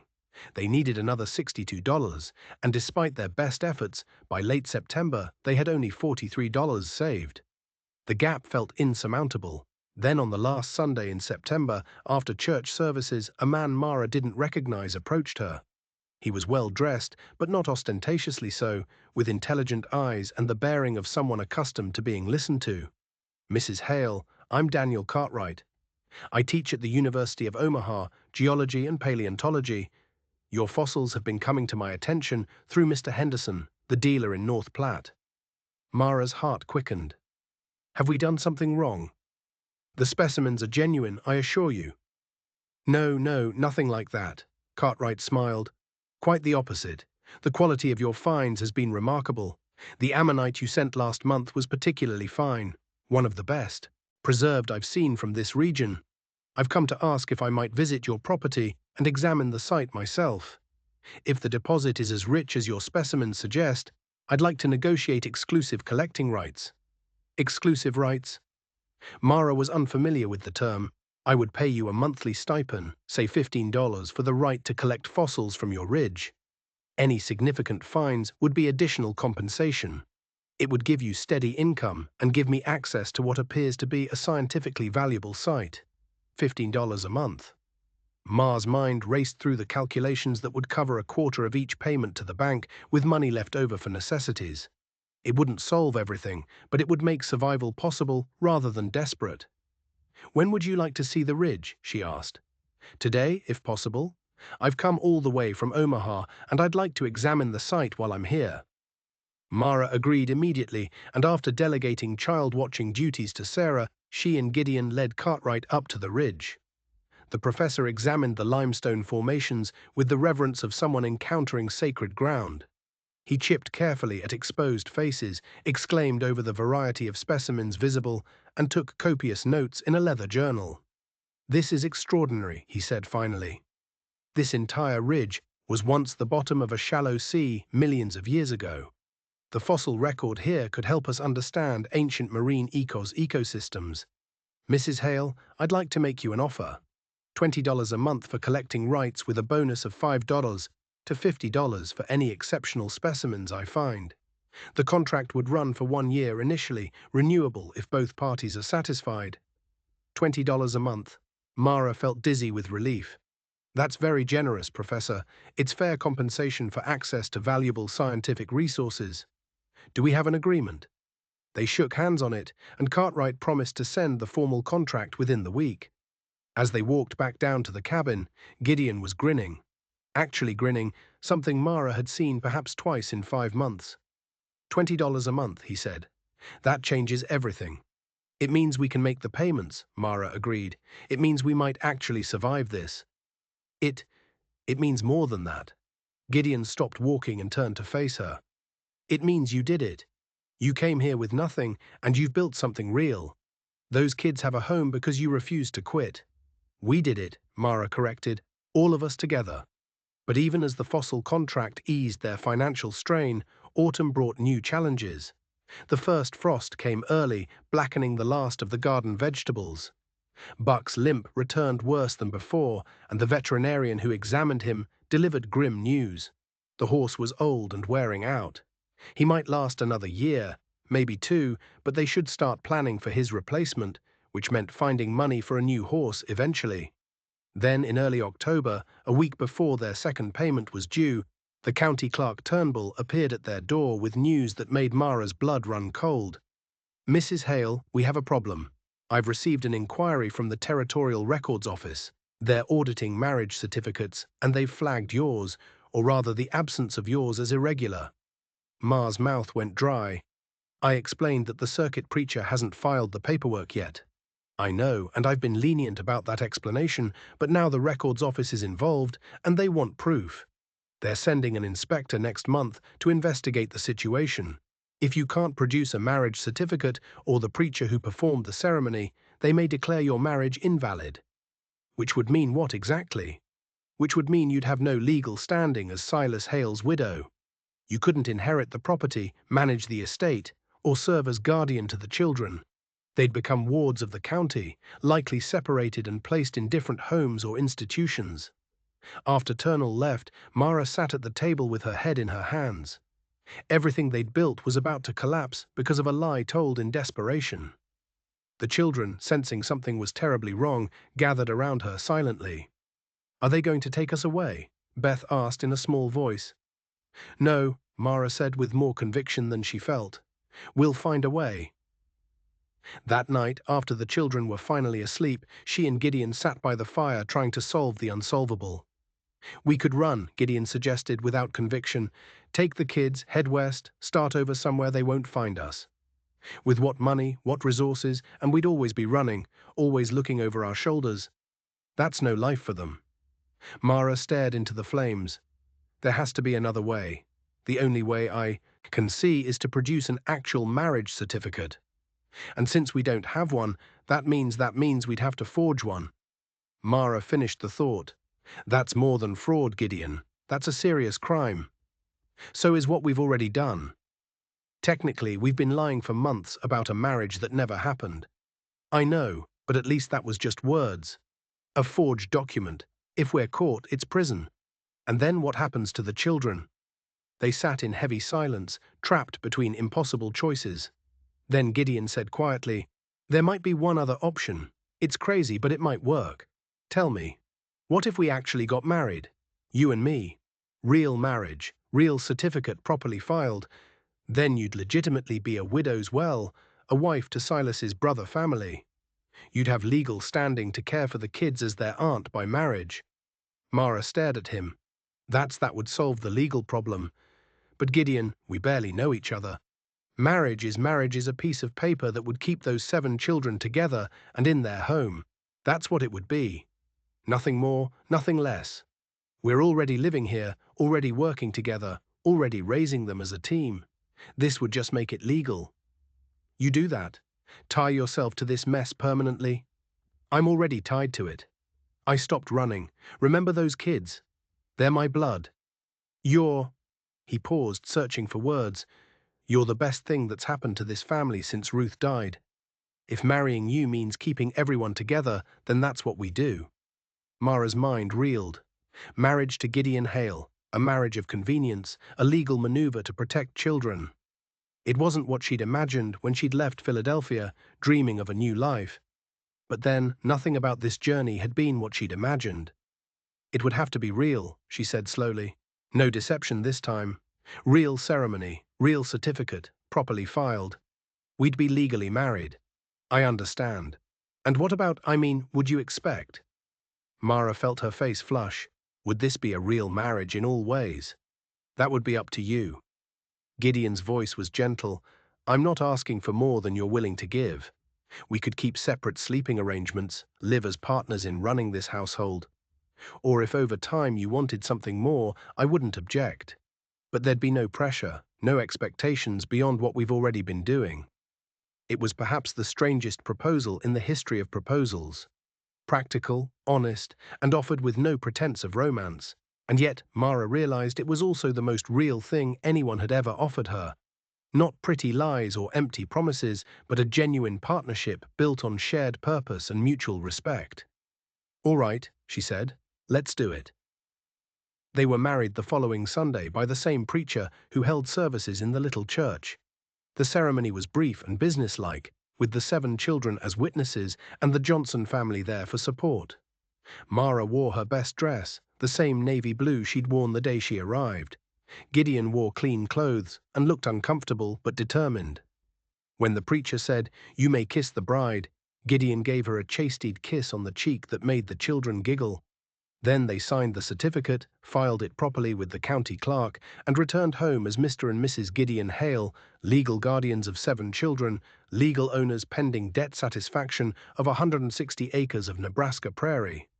"Well," Gideon said as they stood in the cabin that evening, newly married and uncertain what came next, "that's done." "Yes," Mara agreed. "Now we just have to make it work. We've been making it work for 6 months. This just makes it official." He was right. Nothing had really changed except the paperwork. They still had the same struggles, the same children to feed, the same debt to satisfy, but now they had legal standing to fight for it all. The inspector from the Territorial Records Office arrived 3 weeks later, examined their marriage certificate with suspicious thoroughness, interviewed the children and several neighbors, and finally declared himself satisfied that the marriage was legitimate and that the children were being properly cared for. There was some question about Mrs. Hale's first marriage to the deceased, he noted, but since she's now properly married to the deceased's brother, it's moot. The children are with family. That satisfies the county's concerns. After he left, Sarah hugged Mara so hard she could barely breathe. You did it. You really did it. You found a way. We all did it, Mara said, including the other children in her gaze. Every single one of us fought for this family. October's payment was made on time with money from their savings, Gideon's wages, and the first stipend from Professor Cartwright. They had $18 left over, more than they'd had at any point since Mara arrived. Winter came hard that year, but they were prepared. The root cellar was stocked with vegetables from the garden. They'd slaughtered and preserved 2 chickens, bought a young pig that Gideon was fattening for butchering in December. Firewood was stacked high against the cabin wall. Blankets had been mended and layered. The paper windows had been replaced with real glass that Mara had purchased with her laundry money. On Christmas morning, Mara woke to find that Gideon had carved small toys for each child. A doll for Beth, a whistle for Matthew, a top for Thomas. Sarah received a real sewing kit with quality needles and thread. Caleb got a pocket knife. Lily received a cloth book that Mara had made filled with pictures and simple words. AA got a wooden rattle that made her squeal with delight. How did you afford all this? Mara asked, astonished. I didn't. I made it. Spent evenings in this barn carving after everyone was asleep. Gideon looked almost embarrassed. Figured the kids deserved something for Christmas after the year they've had. The children were ecstatic, playing with their gifts and excitedly. Even more precious was the dinner Mara had prepared. Roasted pork, potatoes, the last of the squash baked with butter and salt, and a pie made from preserved apples. It was a feast compared to their usual fare. After dinner, as the children played by the fire and Gideon read to them from the Bible, Mara stepped outside into the cold. Snow had fallen the night before, blanketing everything in pristine white. The prairie stretched endlessly, beautiful in its winter severity. She had been on this land for 8 months. 8 months of struggle and fear and desperate improvisation. 8 months of learning to love children who weren't hers by blood, but were hers in every way that mattered. 8 months of partnership with a man she'd married twice, once in fiction, once in fact, and was slowly coming to respect and even care for deeply. It hadn't been the life she'd imagined when she'd boarded that train in Philadelphia. It had been harder, stranger, more morally complicated than anything she could have predicted. But standing here, listening to the sound of children's laughter drifting from the cabin, she couldn't imagine being anywhere else. You'll freeze out here. She turned to find Gideon had joined her, bringing a blanket that he draped over her shoulders. Just thinking, she said, about what? About how far we've come. About everything we've survived. She looked at him. About how this marriage we entered for purely practical reasons might actually become something real given time. Gideon was quiet for a moment, his breath forming clouds in the cold air. I'd like that, he said finally. I didn't think I would, didn't think I had it in me after everything. But you've reminded me that family isn't just about blood or romantic love.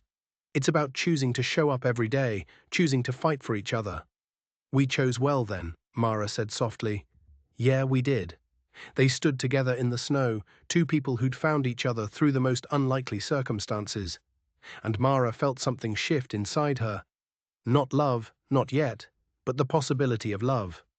The beginning of something that might grow into genuine partnership and affection if they both tended it carefully. From inside, Beth called, Uncle Gideon, Mama Mara, come see what Ada's doing, Mama Mara. The name had evolved gradually over the months. First just Miss Mara, then occasionally Mama Mara from the youngest children, and now it seemed to have stuck. Mara hadn't asked them to call her that, hadn't pushed for it, but hearing it filled her with a warmth that had nothing to do with the blanket around her shoulders. "Coming," she called back. They returned to the cabin, where Ada was indeed doing something worth seeing, taking several unsteady steps across the floor before collapsing into Caleb's waiting arms with delighted giggles. The family cheered and Mara joined them by the fire, Gideon settling beside her in a way that felt natural now. The months that followed were not easy. Nothing about frontier life was easy, but they were possible. In January, they made their third payment to the bank. In April the 4th, Professor Cartwright returned in spring to begin serious excavation of the ridge and was so pleased with his findings that he increased their monthly stipend to $25 and paid a $100 bonus for an exceptionally rare specimen of an ancient marine reptile. The $100 allowed them to pay off the doctor's bill, buy a young horse to eventually replace Buck, purchase seed for expanded planting, and put aside a small emergency fund. For the first time since Mara had arrived, they weren't living day to day, but could actually plan for a future. By summer, the farm was beginning to thrive. The fields produced a good harvest. The garden exploded with vegetables. The pig had multiplied into 3 pigs. The chicken flock numbered a dozen. They had 2 horses now, which meant both Mara and Gideon could take outside work when needed. The children were thriving too. Sarah, now 13, had grown into a capable young woman who ran the household with efficiency when Mara was working. Caleb, 11, was becoming an accomplished farmer under Gideon's tutelage. Thomas had overcome his shyness and become the family's designated town go, charming the shopkeepers and always bringing back small treats for his siblings. Beth and Matthew were inseparable, always creating elaborate games and stories.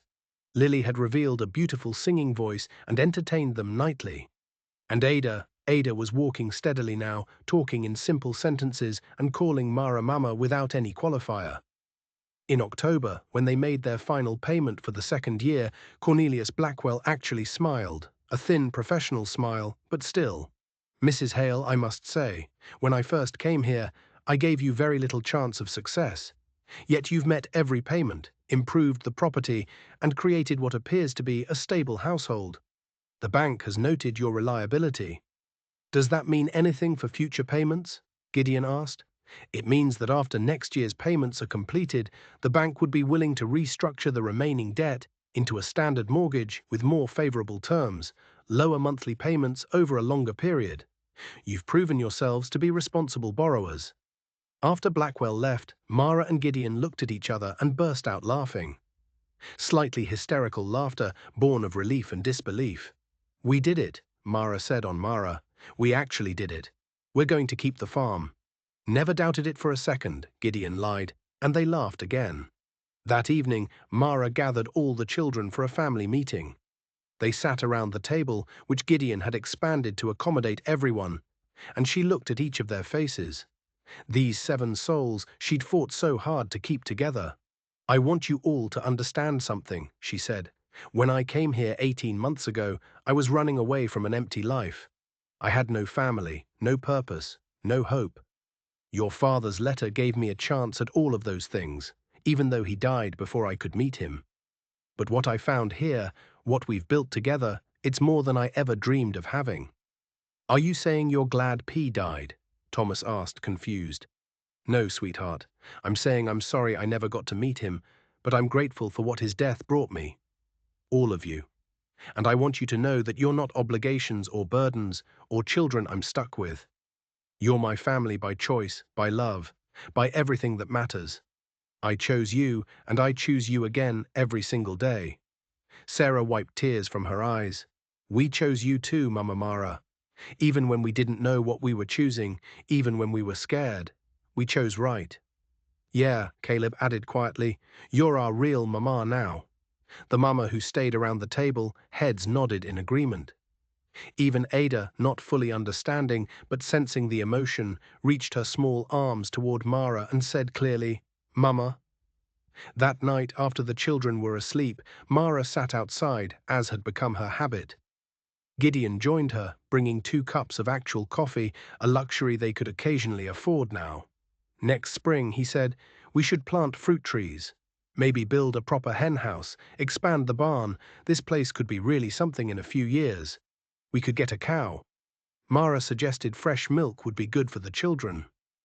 "And maybe," Gideon paused, seeming uncertain. Maybe we could think about adding a proper bedroom onto the cabin so the kids could have the loft and we could have some privacy. Mara looked at him, understanding what he was really asking. Their marriage had remained platonic this year. Two partners sharing space but not intimacy, but something had been growing between them. Respect deepening into friendship, friendship warming into affection. "I'd like that," she said softly. "The bedroom and whatever else comes with it." Gideon reached over and took her hand, scarred and calloused just like his. "We've got time, no rush. But I wanted you to know this thing we have, this partnership, it's becoming more than convenience for me." "You're becoming more." "For me too," Mara admitted. "I didn't expect it, but I'm not sorry for it." They sat in comfortable silence, hands joined, looking out at the prairie that had tested them so thoroughly and which they had somehow survived. The stars wheeled overhead, ancient and indifferent, but Mara no longer found them cold. Instead, they seemed like witnesses to human persistence, to love's ability to grow in the harshest soil. Years later, 3 years to be exact, Mara stood in almost the same spot, but everything had changed. The cabin now had 2 proper bedrooms, a real floor, and glass windows throughout. The barn had been rebuilt and expanded. The fields stretched green and productive. Fruit trees, still young but promising, lined the southern boundary. A dozen chickens pecked contentedly in their secure coop. A cow named Daisy grazed with her calf. 2 pigs rooted in their pen. And in the yard, 9 children played. 9. Because in addition to the original 7, there were now 2 more. A baby boy born 8 months ago, whom they'd named Silas after the brother who'd brought Mara here, and a 5-year-old girl they'd taken in when her parents died of influenza the previous winter.